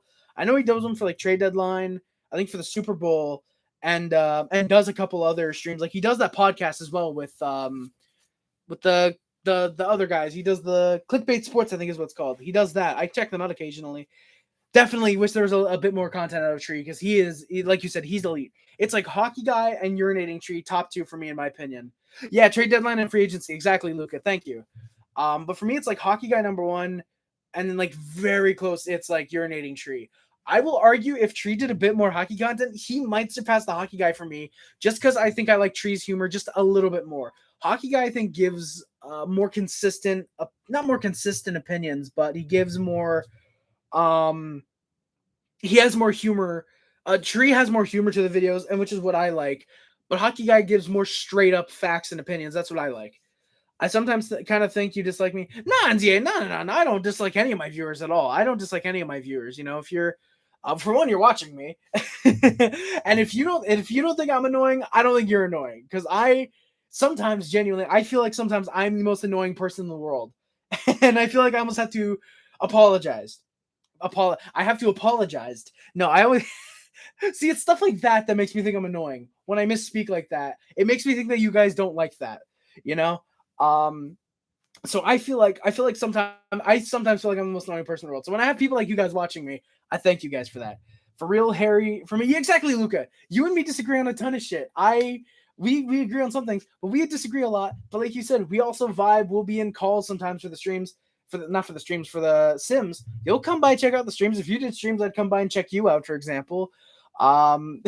Big shout out, guys. Go subscribe to Lucas C. He doesn't stream, but go give him a sub because he deserves it. Go sub to everybody in the channel because let's have a big subscriber fest madness for some reason. But yeah, exactly, Luca. Exactly, Inner Tap. Harry, we haven't always agreed about Duran, but you always have allowed my opinion. I respect you for your opinion. Makes you a great dollar. Exactly, Inner Tap. And what is the fun? What is the fun? Firstly, Zach Nolan, how's it going, Tank Commander?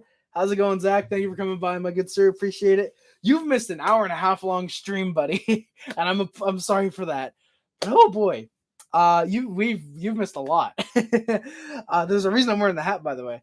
But yeah, exactly, Intertap. Like, what is the fun in constantly just, oh, your opinion sucks, get out of my stream, blah blah blah. But also, what's the fun in just constantly faking, like, oh, I don't like Drouin, yeah, I think he should be gone from the team next year. He's bad, haha. What's the fun in that? When you can just give your opinion, whether you agree or disagree with someone, like you guys have seen, when I agree with someone, I get a bit excited about it. I'm happy that someone agrees with me. When someone disagrees with me, I'm excited to see one that disagrees with me. I'm excited to see, sorry. I'm excited to see when someone disagrees with me because it's a different opinion. I always want to challenge my views, and I always want to be able to either successfully back up what I say or no, hey, maybe I'm wrong in this. For example, about Duran, maybe I am wrong. Maybe he's a bad player. I still like him personally. You can like bad players and you can not like good players, for example. It doesn't always have to be like good players hate bad players, for example. So like, a lot of people like Michael Pezzetta. I think he's the worst player in the NHL personally. He's gotten slightly better recently, but I still think he's the worst player in the NHL. You like him, good for you. You can find things to like about Michael Pezzetta's game. I find things to dislike about Michael Pezzetta's game. I'll admit when he has a good play, like the goal he scored the other night was a really solid goal. It was really cool to see him score that. I still don't like him that much. You can find, I like that.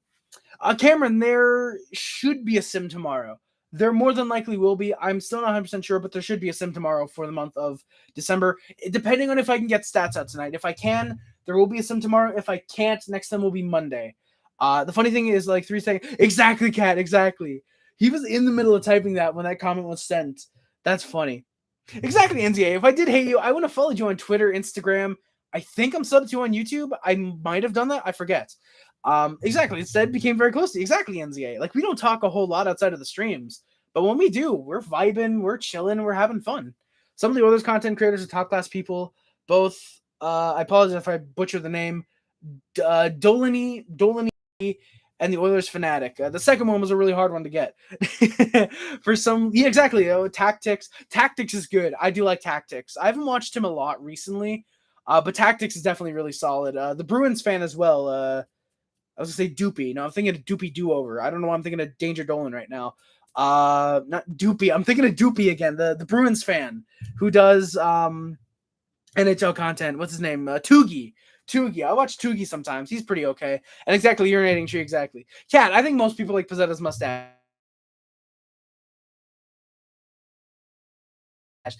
The only reason people here was because he's a grinder, and the Habs haven't really had that since Nick Delorier, and his hair. That's literally the only reasons I think people watched him. I like Elias. I like Elias Anderson. People either think he's a punk or garbage. Exactly, NZA. I like Alexei Ashton. People either think he's selfish or washed. I mean, to be fair, at this point, he probably is washed because he's like 50. He's like 50, so he probably is washed. But like when he played, no, I don't think he was selfish at all. He got what he wanted. He was always treated as a second hand to Dag when he was playing in Ottawa. At least he was treated like, okay, yeah, cool, Yashin, you had a better season. Dag for rookie, for example, they pushed aside Yashin's better season and wanted Dag to get the votes for the Calder, for example, when they both came over in the same season. I think Dag was in the right for most of the time that he was in Ottawa. Hell, a lot of people that I've heard seen in like THG's comments when he did the video on him, a lot of people mentioned, Yashin's like a super nice guy. He always talks to you as if he's known you forever and hasn't just met you or whatever. Like he always talks to you like you two are friends, basically, which is really awesome. And that shows how good of a person I think that Alexei Yashin is. And yeah, hell, exactly, NZA. You like Michael Pezzetta. Me and Lucas hate him. We don't have fights all the time about, oh, Michael Pezzetta. It's just, we don't like him. You do. Cool. Glad you like him. Exactly. Unless you're right, bro, you're a biased Oilers fan. Exactly. Exactly, Kat. I like Game Over. Yeah, Game Over SDPN. I've checked them out a couple times. I haven't watched a lot of their content, but I've heard they're pretty good. So trying to recap these John notes really quickly before I get back to the game. I know we've kind of moved past that, but I felt like I started. I should at least finish it. Kind of my little bit of the OCD I have, but yeah. So basically, I mentioned that the issues I had in the video aren't with him necessarily. It's with the mod team, but I felt like tagging him is appropriate for him to be able to see the video. He wanted me to remove his name from the title, and respect his perspective. Yeah. Basically, it's saying that me putting his name and channel there confuses people without watching the video, which again, I don't control what my fans do or say. I think I said this when I first did one of my first live streams after putting out that video. I don't control what my fans do or say. I can tell them, hey, don't go harass, blah blah blah blah blah. Just because I made a video on them means I don't like them. You can still like them. I still don't care. If, for example, say Kat, say you watch John, say you watched Hot Take Hockey and you also watched me. I don't care if you watch us both. Go for it. Take in all the hockey content you want. Me personally, I won't watch John. I will not watch him because I don't like his content. If you like his content and you like mine, cool. If you don't like mine and like his, as long as you're respectful towards me, that's fine. Not everybody has to like my content, and not everybody has to hate my content. You know, it's that type of thing. He mentions that he asks if he deserves toxicity. He says he's sorry for the people that felt mistreated, and that they're welcome to message him directly, which is why he blocked me. He doesn't say that's why he blocked me. I'm just bringing that up because he did block me, I'm pretty sure. He said he's not sure why he thought it was a better route to have over a mature conversation. And I mentioned the really good point that even if I remove his name from the title and thumbnail, people watching the video could still send him hate. I misworded it by saying people watching the video will still send hate your way instead of like what I meant to say, which was people could still send you hate because people are weird. And there's one person in particular, I'm not going to name him, but I ended up having beef with him too. There was one person in particular that was really toxic in the way they handled the situation, which was not good at all, not smart at all. I actually did mention here, I can't control what people who watch the video do. I told people in the chat to not send hate his way. And yeah, I mentioned that if I didn't make the video, there probably wouldn't have been much interest to have a call or have a discussion about this, blah, blah, blah, blah, blah. He says that he's tried. It isn't fair to him that if I want to have a conversation, and I was actually looking at chat, at his comments while he was typing this out. He edited his comment. He originally said if I want to have a conversation with him, other community members, like YouTubers like Kim or Rocha, he specifically named them, change it to like YouTubers, mods, etc. That can be handled. That can be organized. That can be arranged. He mentioned that. He tries to keep the community positive and great for everybody involved. Blah blah blah blah blah. That bullshit. He mentioned that he doesn't want to be mean. I mentioned I don't want to be mean. I addressed everything in a point form just because it was easier for me to do that way, and that wasn't me being disingenuous. That genuinely was. For me, sometimes I will address a long message like that in points just so like, yeah. I addressed everything saying that I'd like to have a conversation. It would be nice. The people weren't mentioned because I wouldn't be able to fit their names, and it happened in his server, so it made the most sense to put his name in the chat, in the title, which I think is fair. It does. Not, oh, there's a problem on Discord. Like, no, there's not a problem on Discord as a whole. Other servers might have this, but it was a problem in John's Discord server. It involves John. Put his name in the title and the thumbnail. It makes sense, you know? I mentioned, and plus I'm trying to get people to be aware of the situation, so tagging him makes sense. I mentioned that he's trying to keep the community positive and great, but it doesn't work, blah, blah, blah. And then I say that I'm not targeting the channel or community as a way to bring down his subs or anything like that. It's because I love the community. I want to improve. At this point, I don't give a fuck about his community. I don't give a fuck about his channel. It can burn or can rise up for all I care. I couldn't give a shit less. You know, the one thing you will never find me doing is if John has 300,000 subscribers, you will never see me going, and I will try and bait him. Admittedly, and someone's going to click the send to him. I don't care. Hi, John, you're a bitch. if someone clips the sentence to him, but at least make it a little bit louder, almost like very much. But but yeah, you will never find me. I can get more views off you, please. Like, no, you're never gonna see me doing that because I don't do that. I told him I privated the video after it premiered. After it ended, I told him I'd be down for an upcoming call. I told him that I'd be down for a call and that I want this all to better itself. Keep in mind, I ignored where he basically slandered me by saying that I had said statements with slurs and stuff like that. Notice how I basically ignored that just to try and better the situation. He clarifies he has a lot going on personally in his personal life, blah, blah, blah. Basically, as an excuse to not do this. I say, all right, no problem. I can be respectful of that because, yeah, hope all's doing well in your private life. Apparently, unlisting the video, I had unlisted the video that it was being sent around. I made it private then. Yeah, there's another thing in there I'm not going to mention just for that person, even though they're a fucking cunt. I'm not going to mention their name because it's better that way, probably. I mentioned I didn't include the part that was being discussed. I privated it. He says the people that fall are removed from their roles. They were literally added back, I'm pretty sure, 2 weeks later. Yeah. Yeah, I talked to some mods in the chat. Wait, what? Okay, he basically says that he appreciates the support I've shown the channel. He tried to show a lot of support to my channel, which to him is basically putting me in one video and just making me a mod on his channel. I'm not saying he should have made me a big time mod, support my videos on every, or plug my channel every video. No, that's not gonna happen. Obviously, I didn't want that. But like, still, he featured me in one video and didn't even like put my channel in the description. I'm 99% sure he didn't do that, or if he has, he's probably removed it by now. If not, removed my section from that video. It was the video for the 21 playoffs when the Canadiens won the cup run. I was literally a last minute addition. He basically admitted that. I want to bring this up as well. We'll get back to the game in a minute. I'm sorry. I know people came for a game and they're like, "Yeah, what's this drama you're talking about?" They're probably interested in it now, though. I was pretty much brought in as a last round replacement. John contacted me, Talking Habs, and someone else. I forget who it was right now, but if I watched the video, I would know probably immediately as soon as the video started, seeing my face coming up. I'd probably remember who the other two guys were. But he contacted Talking Habs and someone else. They submitted minute-long clips, or like 30-minute-long clips talking about, oh, yeah, we think the Canadiens go on a run, blah, blah, blah.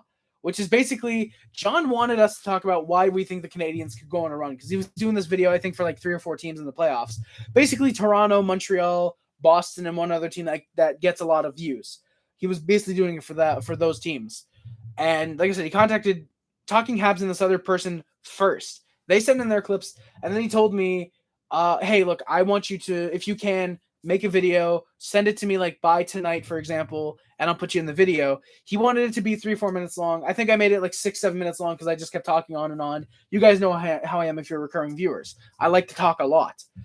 So I talked about how the Canadiens were a cup contender. I asked him, hey, do you need me to edit it down? I can do so. Whatever, blah, blah, blah. NZA with the eye. Comment of the night. No, NZA, you clearly meant to say that earlier. I'm just having a little fun. But yeah. So I made the video. He said, no, that's fine. The other two people I asked only sent in like minute-long clips. So yours is actually perfect length. I wanted it around 10 minutes long anyways, because he was going to monetize them. He's going to monetize it, I'm pretty sure. And yeah, the video went out without a hitch, and I gained like 3 subscribers from it. So yeah, showing a lot of support to your channel, clearly, which is why you've rated, and also the raids. I did forget to mention he has rated me occasionally, which admittedly is nice. I've gained a decent amount of subscribers from those raids. Very nice.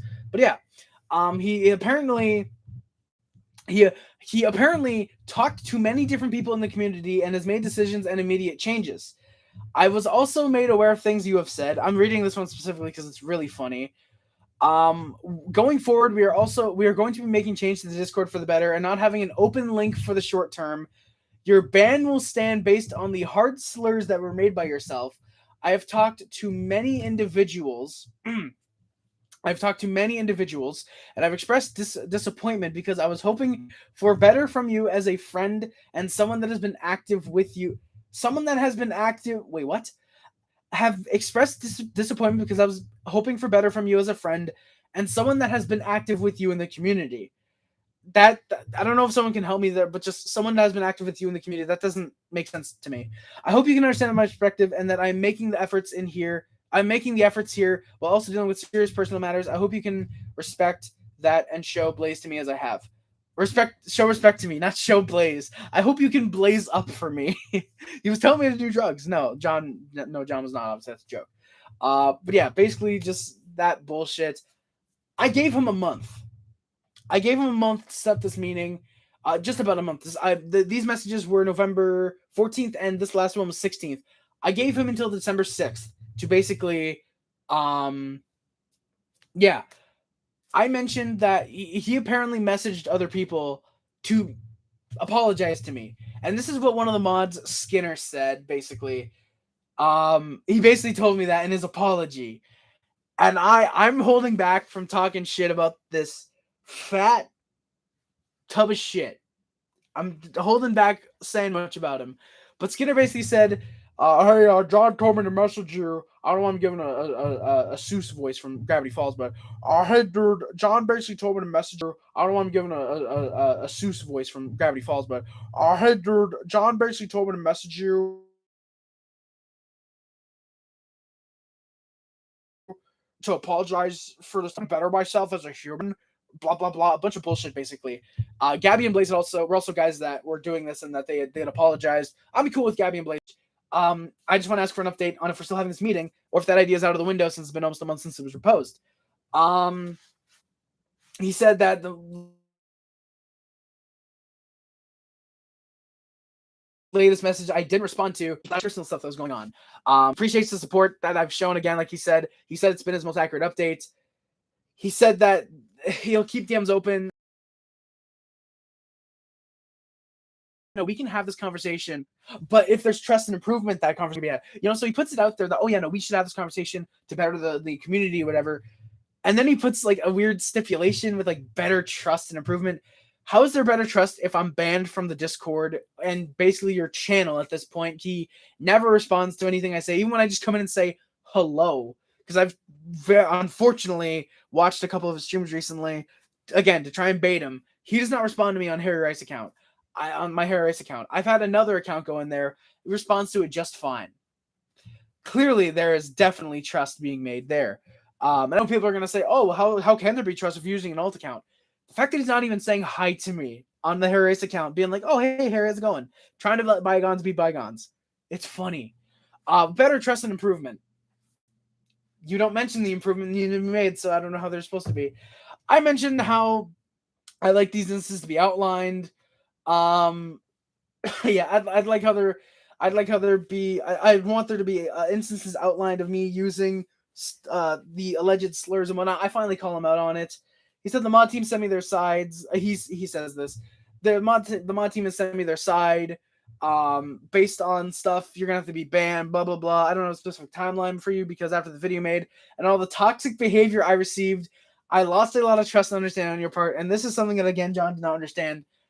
I told my viewers to not go and harass him. I told my people, the people that were watching the stream, do not go and harass this guy. Do not send him hateful messages. This is strictly to make him aware of the situation that's at hand and what's going on in his community. And just, it's funny. He brings up this stuff, these screenshots, which is me posting a link to the Keemstar sound effect of him, saying a certain word that I can't say because I will get demonetized. For when the stream eventually gets monetized, hoping I can monetize it for the 2 people that watch it in the future and the 2 cents I might make off of it. Yes, I'm greedy. No, but if you know, you know. Then another one of me saying that we should start injuring centers as refs aren't calling shit. This is during not a preseason game. It's like a rookie tournament type thing. And I was getting pissed at the referees. Admittedly, not great, but there's not a slur in there. The exact comment is, hope we start injuring Sens if refs aren't calling shit against them. There's literally not a single slur. I don't know if refs is a slur in some language, but as far as I can tell, it's not. And then I say, which this is the funniest one. I'm telling someone, Logan Mayo did nothing wrong, Lamau. That is something that I get banned over, is having an opinion about something that happened with a Habs prospect. It's hilarious. It's funny. Then John says, a lot of people want to see good things from you, including people like Kim, Rocha, and other great people in the community that have interacted with you in great ways, but that stuff is not okay. John does not basically know what I am at this point. He's talked with me in several late night VCs. There were points where we would stay up from like this time, getting a call, this time 1 o'clock, 12, 1 o'clock in the morning, and be up until 5, 6 in the morning. Just talking, playing amongst, having fun, talking shit, whatever. John doesn't know the type of person that I am, which is the type of person that I say I am on these streams. This is the type of person that I am on these streams. But he doesn't know who I am and the opinions that I hold. Because some of the stuff I have said, obviously not the Keemstar thing, I haven't said that obviously, but just I've mentioned jokingly injuring players, like Tom Wilson, which I think a lot of people have wished injury on Tom Wilson. A lot of people in his Discord have wished injury on Tom Wilson, but I was the only one that was punished. And then again, I'm at the Logan Mayo thing. I mentioned to him that, hey, I think Logan Mayo is a good prospect. I don't think he really did that much wrong. I can't see that. And he laughed about it. He laughed about it in the call. He says there's definitely more when he could easily have posted those screenshots. He easily could have posted more. But yeah, he says there's a couple more instances. And again, he said there's more after the F word, which is not the, the fuck word. It's the F word. Yeah, it's the F word, which again, the 3 screenshots that are here, unfortunately I'm not using OBS, so I can't show you them. One of them, again, I couldn't show you them because it uses a word, which, yeah, and I can't show that. But the other 2, I could probably show no problem. There's no F word in these screenshots. Literally the only F word on screen is FLA, which is an abbreviation for Florida, as you guys know if you watch Florida Panthers games, which surprisingly there are people out there who do. Oh my God, I'm sorry guys, I haven't even gotten to your comments. I'm sorry boys, I'll get to them in a second. But yeah, he said he'll leave it at that. Yeah, okay, I'm gonna actually minimize lower Discord like this, so shit. God damn it. Okay, there we go. I'm lowering Discord, sorry guys, just so I can be able to see these comments more. There we go. He says he'll leave it at that. He's really tired, and out of respect, he wanted to be transparent and hope I can get better going forward. A lot of people want to interact with you, and I hope things can be in better standing down the road. We'll revisit this sometime next year in reference to 2022. For now, I hope you can understand. I told him that I can understand. I apologize for using the words because whatever. I just want to get this over with. I want to have this conversation because this would be insane. I'm trying to cut him out of my life. I tell him that I understand a lot of people want to see good for me. I'll better myself. I basically trying to cut him out of my life. I tell him that I understand a lot of people want to see good for me. I'll better myself. I basically pander to him. That's the one thing that I admittedly am wrong in. I just kissing. That is the one thing I will apologize for, is that I did that. And yeah, I admittedly, I do regret just basically sucking up to John. That is the one time I've done that, and that is the only time I will do that in the future. As if not proven by my "you're a bitch" earlier. I said I don't mind leaving it that. We'll address this in the future. I want to better myself, blah, blah, blah. He said, thank you for the response. Hope you're doing better in the future. I messaged him. And then I messaged him after the diss track dropped in May. And I said that he said that he probably dislikes me because of all the shit that's going on. But I had some discussions, and it's best that we resolve this shit because of the diss again. I want to discuss the differences and disagreements we've had. And then he basically just says, we can move forward. I don't have any beef with you, which is purely bullshit. Clear fucking bullshit. Why else every time I come into the stream does he purposely ignore me? There's been times where he's shown the challenge stream, and I've messaged, and it shows up, Harry Rice, blah, blah, blah, whatever. There was one time I got lucky and that happened. So he's clearly not banning me. He clearly allows me on the stream. He's choosing to ignore me. He clearly does have beef with me. I'm not ignoring him because I'm actually a man, and I will I will talk about when someone has beef with me. All right? I'm not someone who just, ignore the haters because they'll go away. No.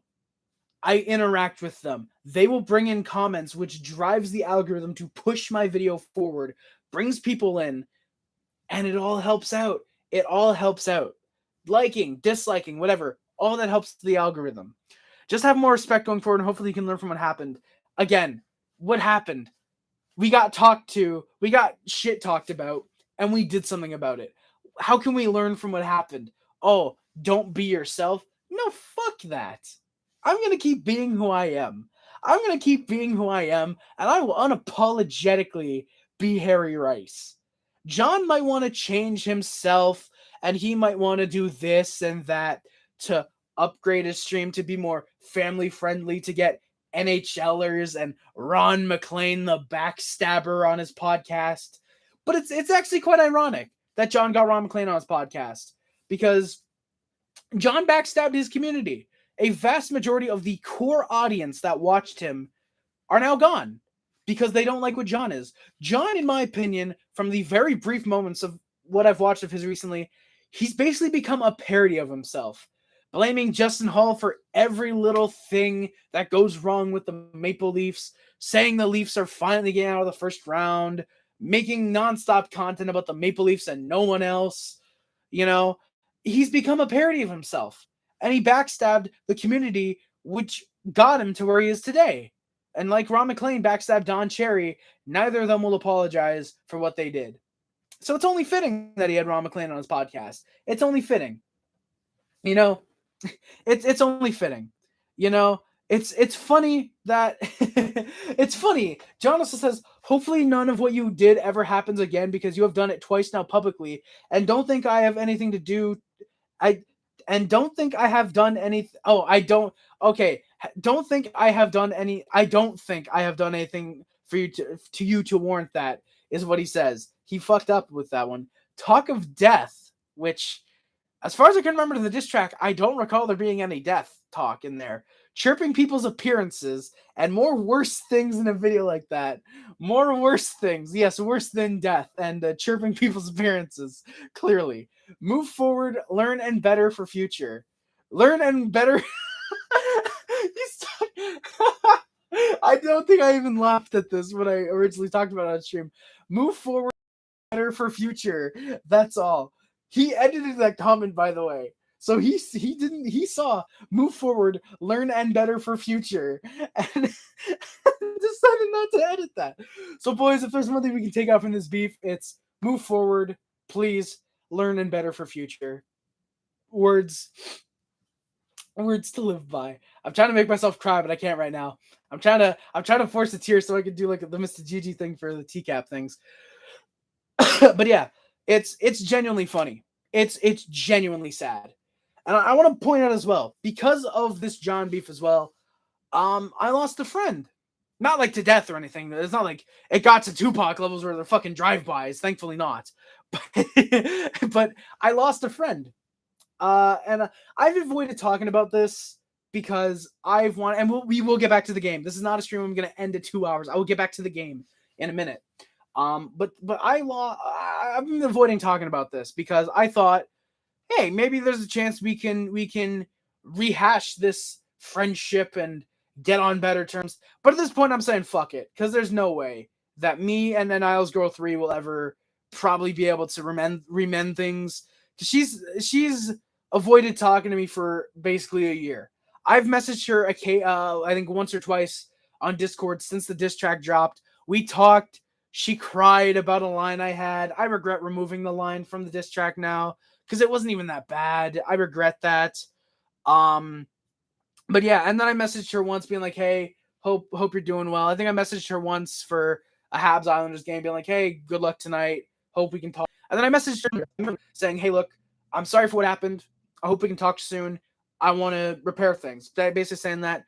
And she didn't respond at all. So at that point, I just said, fuck it. I'm done trying. I'm done trying to be your friend. I'm done trying um to help out. I'm done doing I'm done talking late at night when I'm the only one that you can trust to talk to about stuff that's going on. I'm done, because genuinely we'd have late night calls and she'd open up to me. I'm not going to say about what, cause that's fucked up. I'm not going to do that, but she would talk to me and I'd talk to her and I thought we had a connection. I thought we were actually friends. And then, like I said, I drop a line, which wasn't even bad about her. Wasn't even bad about her. And just, I don't know. I think it's fucking whatever. If she ever wants to come out to me. She wants to come out that she's gay, she will. No, as far as I know, she's not bi or anything. So that's a joke, as far as I know. Genuinely, I have no clue if she was or not. But if she was, low key, I kind of hope she is, because that makes a really funny meme now. That makes a really funny joke. But yeah, if she ever wants to try and not reprimand, if she ever wants to try and be friends again, fuck it.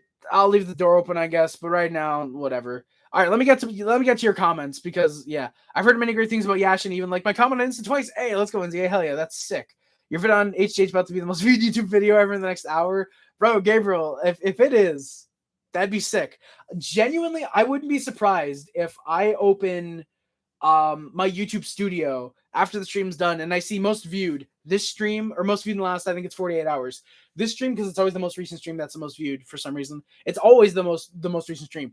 This stream, and then the HGH video with like 10 viewers or something like that. I genuinely wouldn't be surprised. That'd honestly be really cool. Nah, bro, the only video I remember is the one where he reacted to the Leafs losing against Columbus. Yes, exactly, Gabriel. I will admit, I cried when the Habs lost the cup. But that's the cup.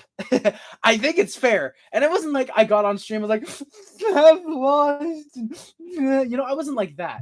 I had a few man tears. I was upstairs in my bedroom. I was like, you know what? Damn, we lost the cup. That sucks. I would have liked to win it. It was like that. It was just a couple tears. It wasn't like John, where I'm fucking throwing shit and I'm yelling at. Ow, fuck, that hurt. I mean, fuck table.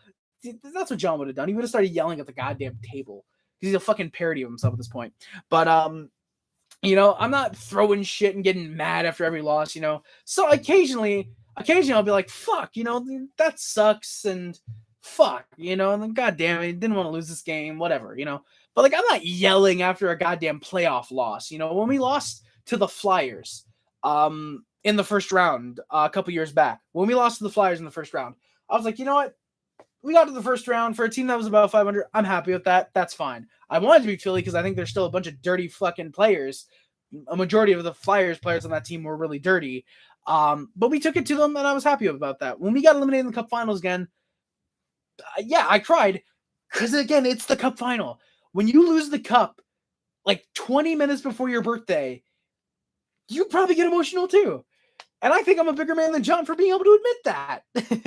For real. I remember the stuff with Austin too. He says he would handle everything and let everyone know he wasn't lying and does. Yeah, Kat, I do remember that too. Kat, you know a lot for having recently come in. The Ray Bro stuff, the Austin stuff, that's pretty sick, man. I sometimes also feel the other boys. Nah, I don't think anybody dislikes you at all. I don't think anybody dislikes you. Personally, exactly, John Speed. It's been 3-4 years at this point. Logan Mayu should be forgiven. It's an opinion at the end of the day. Exactly, John Speed. My opinion, I don't think Logan Mayu, I'm going to say Logan Paul. I don't think Logan Mayu did anything wrong. There's people who still think he did. That's fair. We can have our opinions. He's, I think, more than paid off his crime at this point. It's an opinion. It's strictly an opinion. It does not warrant a ban. Exactly, John Speed. Me posting a link to an edgy Keemstar sound effect on YouTube, not even saying the word, linking to it.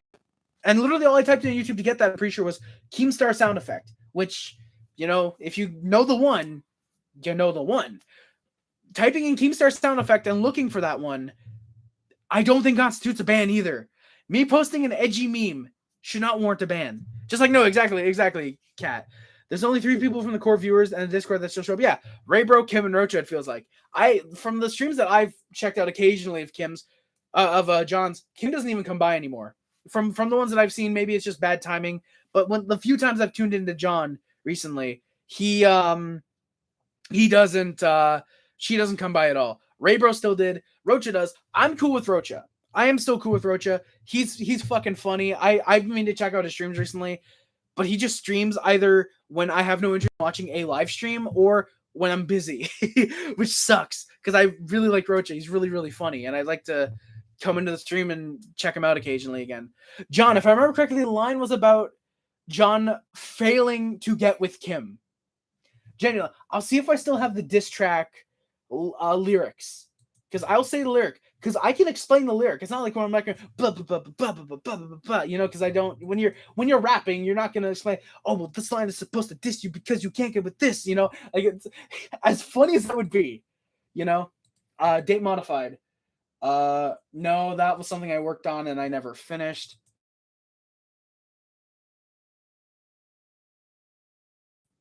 Oh, right here. I'm not gonna sing it. I kind of want to do this. Bro, oh my god. Okay, where is the John track? Because I should have that. Wait, what's this? What the fuck?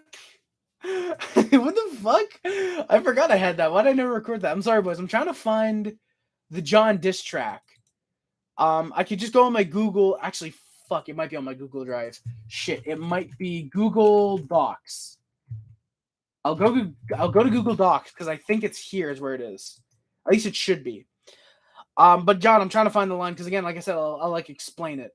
Wait, the fuck. Oh, this is my alt account. Shit. Go to that email because I should have it somewhere. I don't know where. No, that yeah, Dear Johnny V. That's the diss track. Yeah. So the diss. Wait, what? Why is this not here? Wait, what? Wait, what? Where's the line?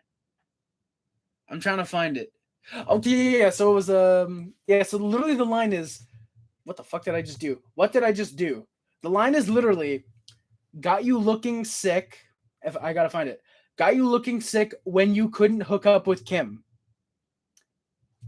Got you looking sick when you couldn't hook up with Kim, implying that John has tried to hook up with Kim, but she rejected him. She got mad about that line. And yeah, she was very emotional when she called me about the line, which is the reason that I took it out because I felt bad for her, admittedly. Looking back again now, I would have explained to her what the line meant, which is literally she rejected John because he's so ugly.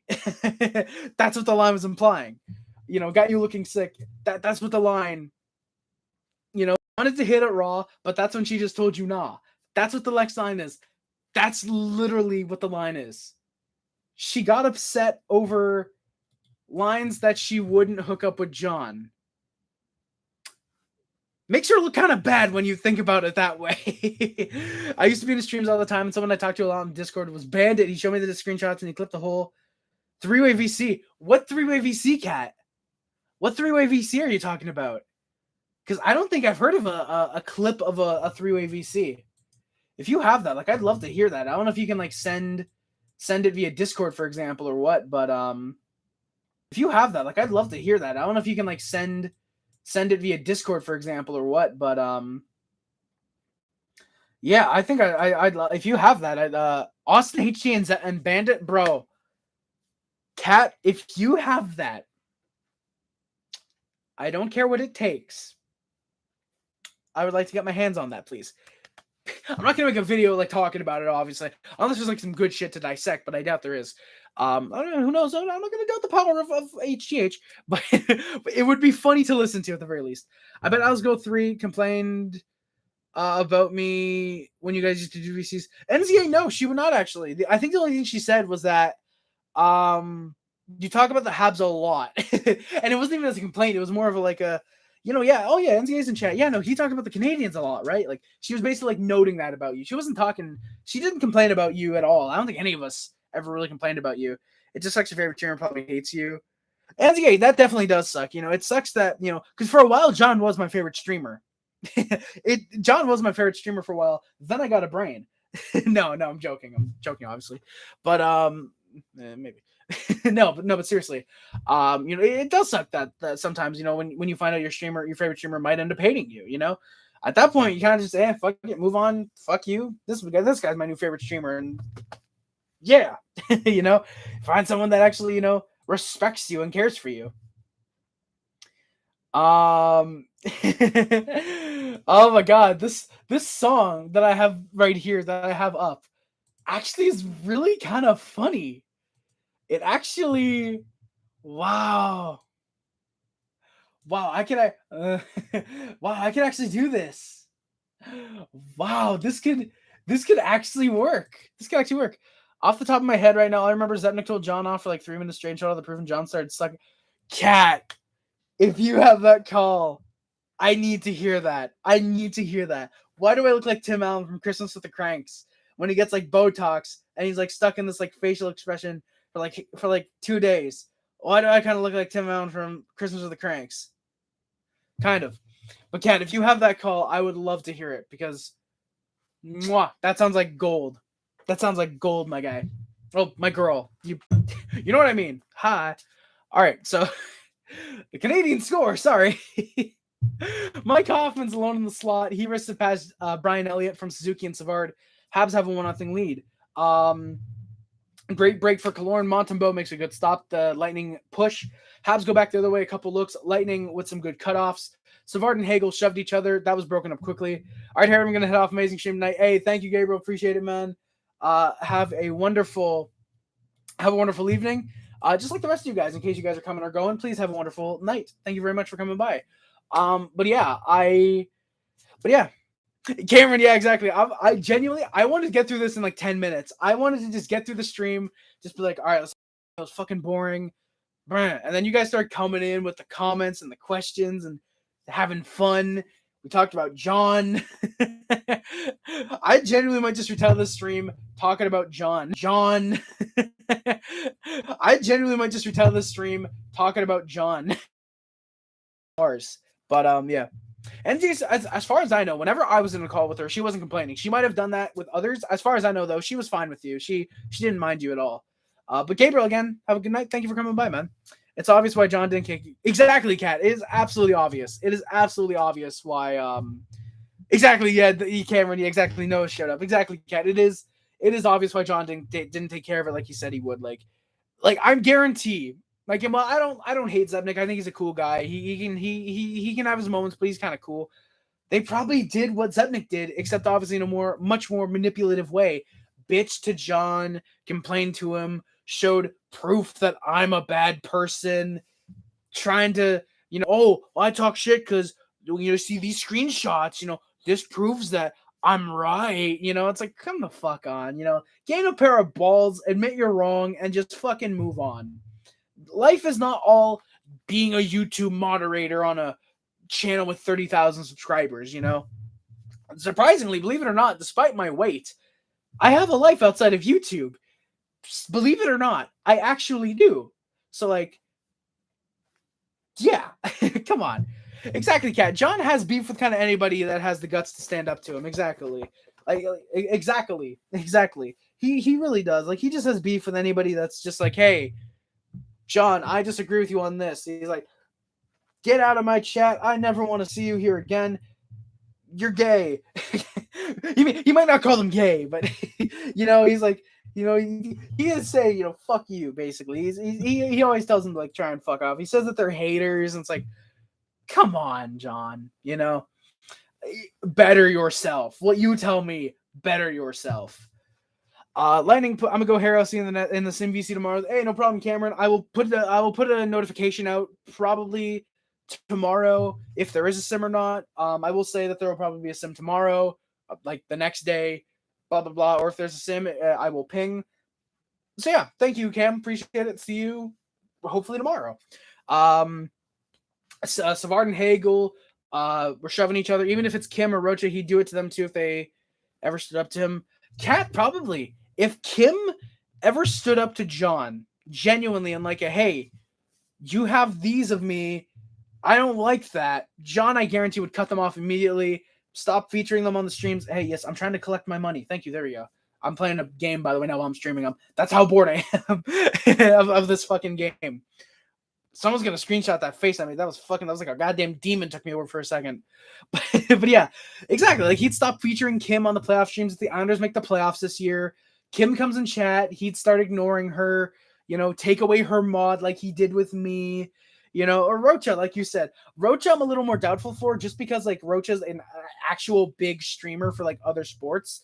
And I feel like if Rocha comes through with a raid, John's like, yeah, no, I can try and steal these viewers from him. Fuck Rocha. I'm going to steal his viewers. Like he'd be like that type of guy. At least I think, So for me, I don't know. I don't know. I'm just weird. I am weird, but it's a weird situation. It's a crazy situation, but all I need are cigarettes and alcohol. Cat, exactly. It sounds believable. The fact that this is like an absurd scenario kind of, and with John, it's like, he'd probably do that. Goes to show what type of guy he is, Lightning keep pushing. They have speed. Habs are tripping the puck up. Hey, who's not weird? Exactly, Cat. We're all weird in some way. Whether you're verbally weird, you're physically weird, you're acting weird, whatever. We're all fucking weird in our own ways. You just gotta embrace that shit and tell people, fuck you, I'm weird. Deal with it. And you gotta do this. You gotta do the shoulder slap too. You can't do the shoulder. You can't say, fuck you, I'm weird. If deal with it if you don't do the shoulder slap. The shoulder slap is the best part of it. Lightning push, they have speed. Habs are kind of chipping the puck up the ice. They weren't able to get much. Then the Lightning tie the game. A really nice shot by Victor Hedman from the slot. Barron was left without a stick. Habs didn't know how to react. They kind of self-combusted. Jordan at this point hadn't seen the ice yet, which I thought was interesting to note. And he would be sitting on that bench for a long time. I failed to believe that he even went to the back for the intermission. He just sat on the bench the entire game because St. Louis probably punished him like that. Pizzetta has a big hit on Tanner Jeannot. Jeannot was not happy. Wouldn't drop the gloves with Pizzetta, but wasn't happy. Ian Cole turns a puck over. Suzuki has a nice shot. Harvey Pinard caused a scrum in front after the whistle. He didn't like a shove that was given to him, rightfully so. Habs tried to push. The Lightning were beating them out with speed. There were shots sailing wide of the net and just high from the Lightning. Pizzetta laid the boom on Chernak. Really nice hit. Admittedly, Pizzetta had some good hits tonight. I'll never forget actually being in a VC with you guys when we played Cards Against Humanity. I was so anxious about getting trash talked to me. Hey, Enzi, I'm sorry about that, my guy. I absolutely get that. I get that sometimes when I'm being talked about in that manner. Sometimes I'll get that. I'm like, yeah, you know what? I'm not a big fan of this. But I think the one thing you just gotta be certain of is, hey, these people like me. And like, here's the thing. We wouldn't talk trash about you if we didn't like you in that way. In that, like, we were clearly being playful with it. We wouldn't do it if we didn't like you and didn't think you couldn't take it. Does that make sense? Yeah, we wouldn't playfully talk trash with you if we didn't think you could take it. Yeah, I think you get what I mean. You get what I'm trying to say, though, Enzi. I think you get what I'm trying to say. So like, I apologize on behalf of everyone in that VC. I do apologize for that, but again, it was with good intentions, and we were just trying to have a bit of fun. Just trying to joke from Mike. Then I realized it would either make a really loud sound, or it would probably break. And not even. I just realized I should probably turn the gain up ever so slightly. There you go. That might be a bit better. How's the stream? Is that going? I don't know, Kat. Actually, it is in the trade committee, but I can't look right now, unfortunately. Sorry, I did close Sorelli. Exactly. Understand a little bit. Exactly. Like, if we didn't think you could, if we thought that you wouldn't be able to take it, we wouldn't have said those things in a play. Obviously, it was all meant in a playful manner, but we wouldn't have said those. Like if you say, for example, like when darkness comes by and I say, like when I said earlier, fuck. When I said fuck earlier, no, when I said, oh, I don't watch bad YouTubers, and Darkness said, oh, you don't watch Harry Rice then. That's like a bit of playful trash talk. He wouldn't say that if he didn't think I could handle it, because I love those types of jokes about myself personally. Obviously, at least laugh at it with us. We wouldn't do that if we didn't think you laugh at it with us. If you wouldn't not enjoy it, but we wouldn't do it if we didn't think that you would Like, now I think you get what I mean. Now that I give an example, I think you might get it a little bit more. Oh, Kat, you haven't gone skiing in a long time. You know what? I hope you enjoy skiing tomorrow because that sounds like it'll be a lot of fun, and I hope you have a lot of fun with that tomorrow. But Montembeault with a wide open Alan Cirelli barely makes the stave stop, keeps the game tied. By the way, big shout out Inside Number 9, great TV show. Habs ice the puck twice in the last 30 seconds. Lightning aren't able to capitalize. Shots are 13-6 for the Lightning. It's a 1-1 tie game after the first period. Lightning early on with a good push. In the second, they had some good speed. Montembeault had a few stops. Lightning pushed. A couple Habs rushes, no shots. Lightning scored, then there's a good shot block by Kovacevic. Kucherov goes off the board. It's right to Hagel, who buries it short side. Really good shot, as Montembeault just wasn't able to cover the post in time. Really solid chance. It's 2-1 Lightning. Pray for me that I hope you don't tear an ACL or anything like that, Kat. Just in case, you got to make sure it doesn't happen. But you know what? Hey, hopefully it doesn't. Best of luck to you, though, Kat. I'm not just holding up the middle finger. I am, crossing them for you. I don't like crossing my fingers because it always feels like I might accidentally break them by like crossing the middle over the ring and then like twisting. I'm sorry to give you guys that imagery, but just like, you guys ever get that too, where you feel like you might accidentally break your fingers if you like try hard enough? See, like, I hated doing it just then because it felt like, I don't like doing that. But the Canadiens score a minute 38 after the Lightning get the lead. A great chance, Denis Gurianov, right in the slot from Anderson Suzuki. Really nice shot. It's a 2-2 tie game just like that. Really solid one right there. Habs then push immediately after. There's a nice 4-on-2 rush. The fourth line actually had a good push. Belzil off a turnover. Nice break. He isn't able to put it home, though, unfortunately. The rebound almost comes out, but Brian Elliott is able to cover the puck. Lightning then push. Hagel catches a puck with a high stick. They then pushed off the next face-off as well. Montembeault through a screen. Nice stop on Ian Cole. Habs then go to the power play. Sergachev holds Denis Gurianov as he raced for a loose puck. Pressure by the Habs doesn't work. Lightning are able to clear a couple times. Nice hit by Justin Barron, turns the puck over, and we score. Jesse Ylonen with a very nice shot from the left circle. Hoffman with the primary assist. Barron with the secondary one. Lightning wanted a call. They'd get a ref "you suck" chant, which is very ironic considering the amount of penalties that they got away with in this game. Again, very ironic. But that is the 3-2 marker for the Canadiens.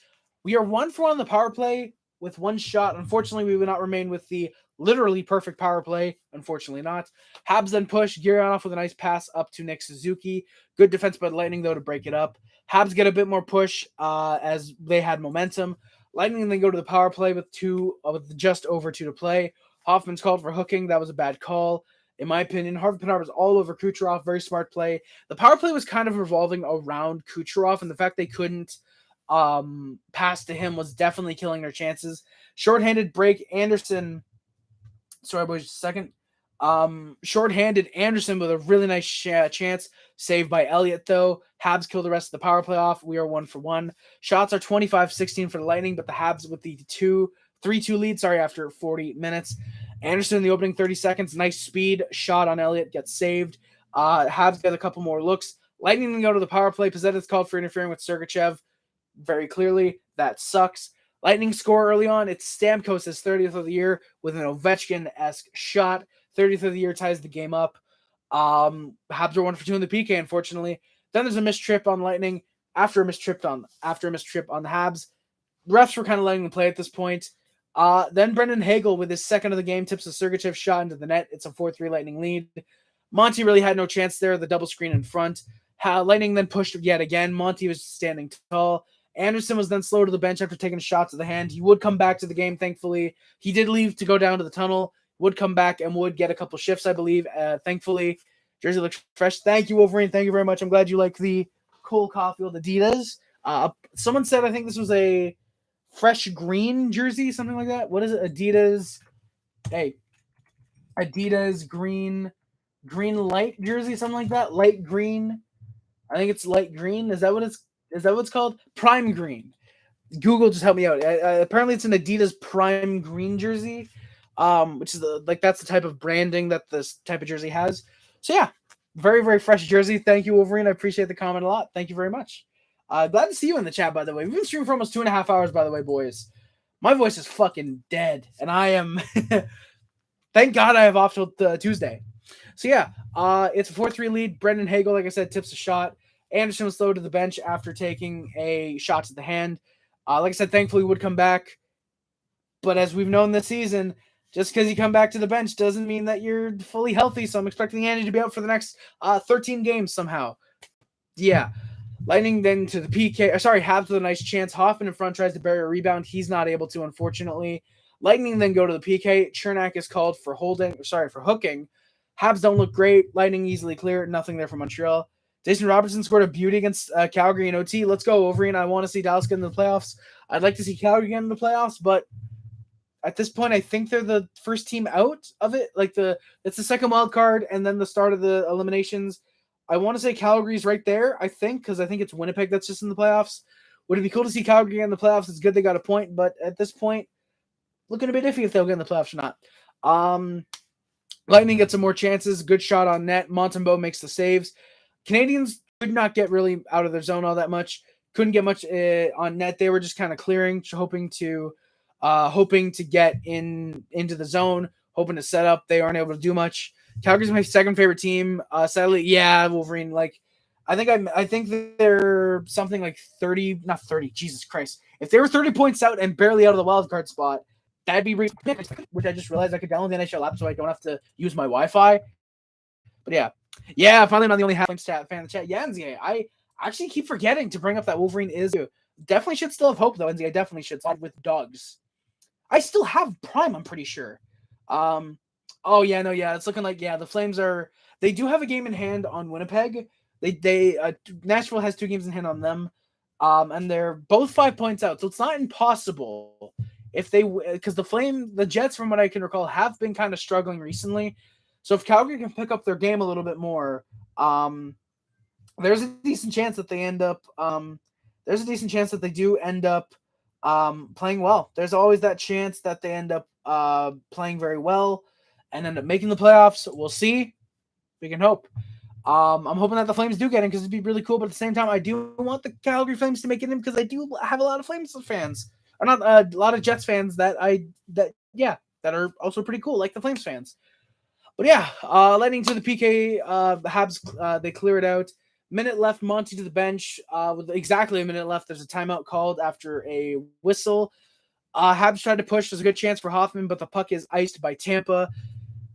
Wait, what did you say to NZA about me? Sorry, the stream keeps cutting off. Wolverine, I said that I keep forgetting to tell NZA that Wolverine, that you're also a Habs and Flames fan, because NZA is also one. So yeah, that's what I said. I said Wolverine is a stinky poo-poo bad Flames fan. That's what I said. And I don't regret it. But then it's Brandon Hagel for the hat trick. This is a great look, by the way. I should stick with this. No, but it's the hat trick. Brandon Hagel off of a really bad turnover. I can keep this by Ylonen into the empty net. 5-3 Lightning. I didn't want to throw the hat, but I just realized they kind of throw the hat. I would throw it, but in front of me is literally the wall, so I don't want to throw it into a 2000s WCW wrestler. Anyone who gets that reference, you're elite, and I love you forever. But yeah, Hagel gets the empty net, I believe unassisted too. Yeah, there's a damage no breakaway with Monty in the net. Still, he can't put it home. It's a good stop. Final shots are 41-21 for the Lightning. It's a 5-3 win in regulation for the Tampa Bay Lightning as well. They get that one. I think it's time that we get into the final stats, work our way through the outro, because holy shit, again, my voice is dead. You guys are probably going to end the stream. Yeah, it is pretty cool. It is really cool. I'm not used to seeing many Flames and Canadiens fans in the chat. That's really cool. Glad you guys are finally in a stream together, because I don't think you guys have been in many streams together either. So that's pretty cool. Yeah, sorry. Oh god, what am I trying to do again? Oh yeah, I'm trying to open the restaurant now. Nick Suzuki leads the Canadiens with 21 goals, 32 assists, 53 points. Cole Coffey, who's unfortunately hurt for the rest of the year, has 26 goals, 10 assists, 36 points. Sorry, boys. Wait, no, I don't know if it's that. There we go. Sorry, boys. Kirby Dach, 12 goals, 24 assists, 36 points. Josh Anderson, he's also hurt, unfortunately, seemingly for the rest of the year. Josh Anderson has 21 goals, 11 assists, 32 points. Mike Hoffman, 12 goals, 17 assists, 29 points. Christian Dvorak, who's seemingly out for the rest of the year, I believe, 10 goals, 18 assists, 28 points. Jonathan Drouin, 1 goal, 25 assists, 26 points. For someone who seems to be a really bad hockey player, 7th on the team in points. Maybe he's actually better than people expected. Mike Matheson, 7 goals, 16 assists, 23 points. He's had a really good year in the brief time that he's played with Montreal. Evgeny Dadonov, when he was a Montreal Canadian, 4 goals, 14 assists, 18 points. Same as Caden Gooley, who's unfortunately hurt once again. David Savard has 3 goals, 15 assists, 18 points. Sean Monahan, who's seemingly out for the rest of the year, unfortunately, 6 goals, 11 assists, 17 points. Jordan Harris, who's hurt, 3 goals, 12 assists, 15 points. Raphael Harvey-Pinard, 9 goals, 5 assists, 14 points. Hey, let's go Wolverine, hell yeah. If he had 9 goals, 15 assists, and 24 points, then, oh boy, that would be very fun. Mike Pizzetta, that'd be weird calling him Mike Pizzetta. Michael Pizzetta does work better for him. He has 6 goals, 7 assists, 13 points. Arbor Jacka, who's out for the rest of the year, 5 goals, 8 assists, 13 points. Justin Barron, 3 goals, 10 assists, 13 points. Hey. Rem Pitlick and Jesse Ylonen both have 5 goals, 7 assists, 12 points. Alex Belzil, 4 goals, 8 assists, 12 points. Jonathan Kovacevic, 2 goals, 10 assists, 12 points. Joel Armia, 4 goals, 7 assists, 11 points. Jake Evans, 2 goals, 9 assists, 11 points. Yosef Slavkovsky, 4 goals, 6 assists, 10 points. All 3 of those guys are unfortunately still hurt. Joel Edmondson, 2 goals, 8 assists, 10 points. Brendan Gallagher, 4 goals, 5 assists, 9 points. Dennis Gurianov, I hope one day we get revenge of the stinky Oilers so the fan base can finally show up. I hope so too, NZA. That would be very, very nice. That would be really, really cool to see. I would really like that to happen. Yeah. Denis Gurianov in his brief time with the Canadiens, 5 goals, 1 assist, 6 points in 11 games. Very nice. Chris Weidman with 6 assists. Anthony Richard, 3 goals, 2 goals. Sorry, 3 goals, 2 goals. 3 goals. He has 3 goals and 2 goals. 3 goals, 2 assists, 5 points. Chris Tierney, a goal, 4 assists, 5 points. Jake Allen and Corey Shenneman each with an assist. Michael Pizzetta with 9 fights. Right? Michael Pizzetta. Arbor Jacka had 9 fights. Michael Pizzetta fought 3 times tonight. I just didn't note them. NZA Gurianov has been very deadly for sure, man. Wolverine, exactly. McRegular's season is absolutely a very, very overrated hockey team for sure, man. Absolutely. But Arbor Jacka had 9 fights. Michael Pizzetta has 6 fights. Caden Gooley and Jake Evans each with 2 fights. Kirby Doc, Josh Anderson, Mike Matheson, Alex Belzil, Jonathan Kovacevic, Brendan Gallagher, and Chris Weidman all with a fight this season. Yeah, there's been a lot of fighting this season for the Canadiens.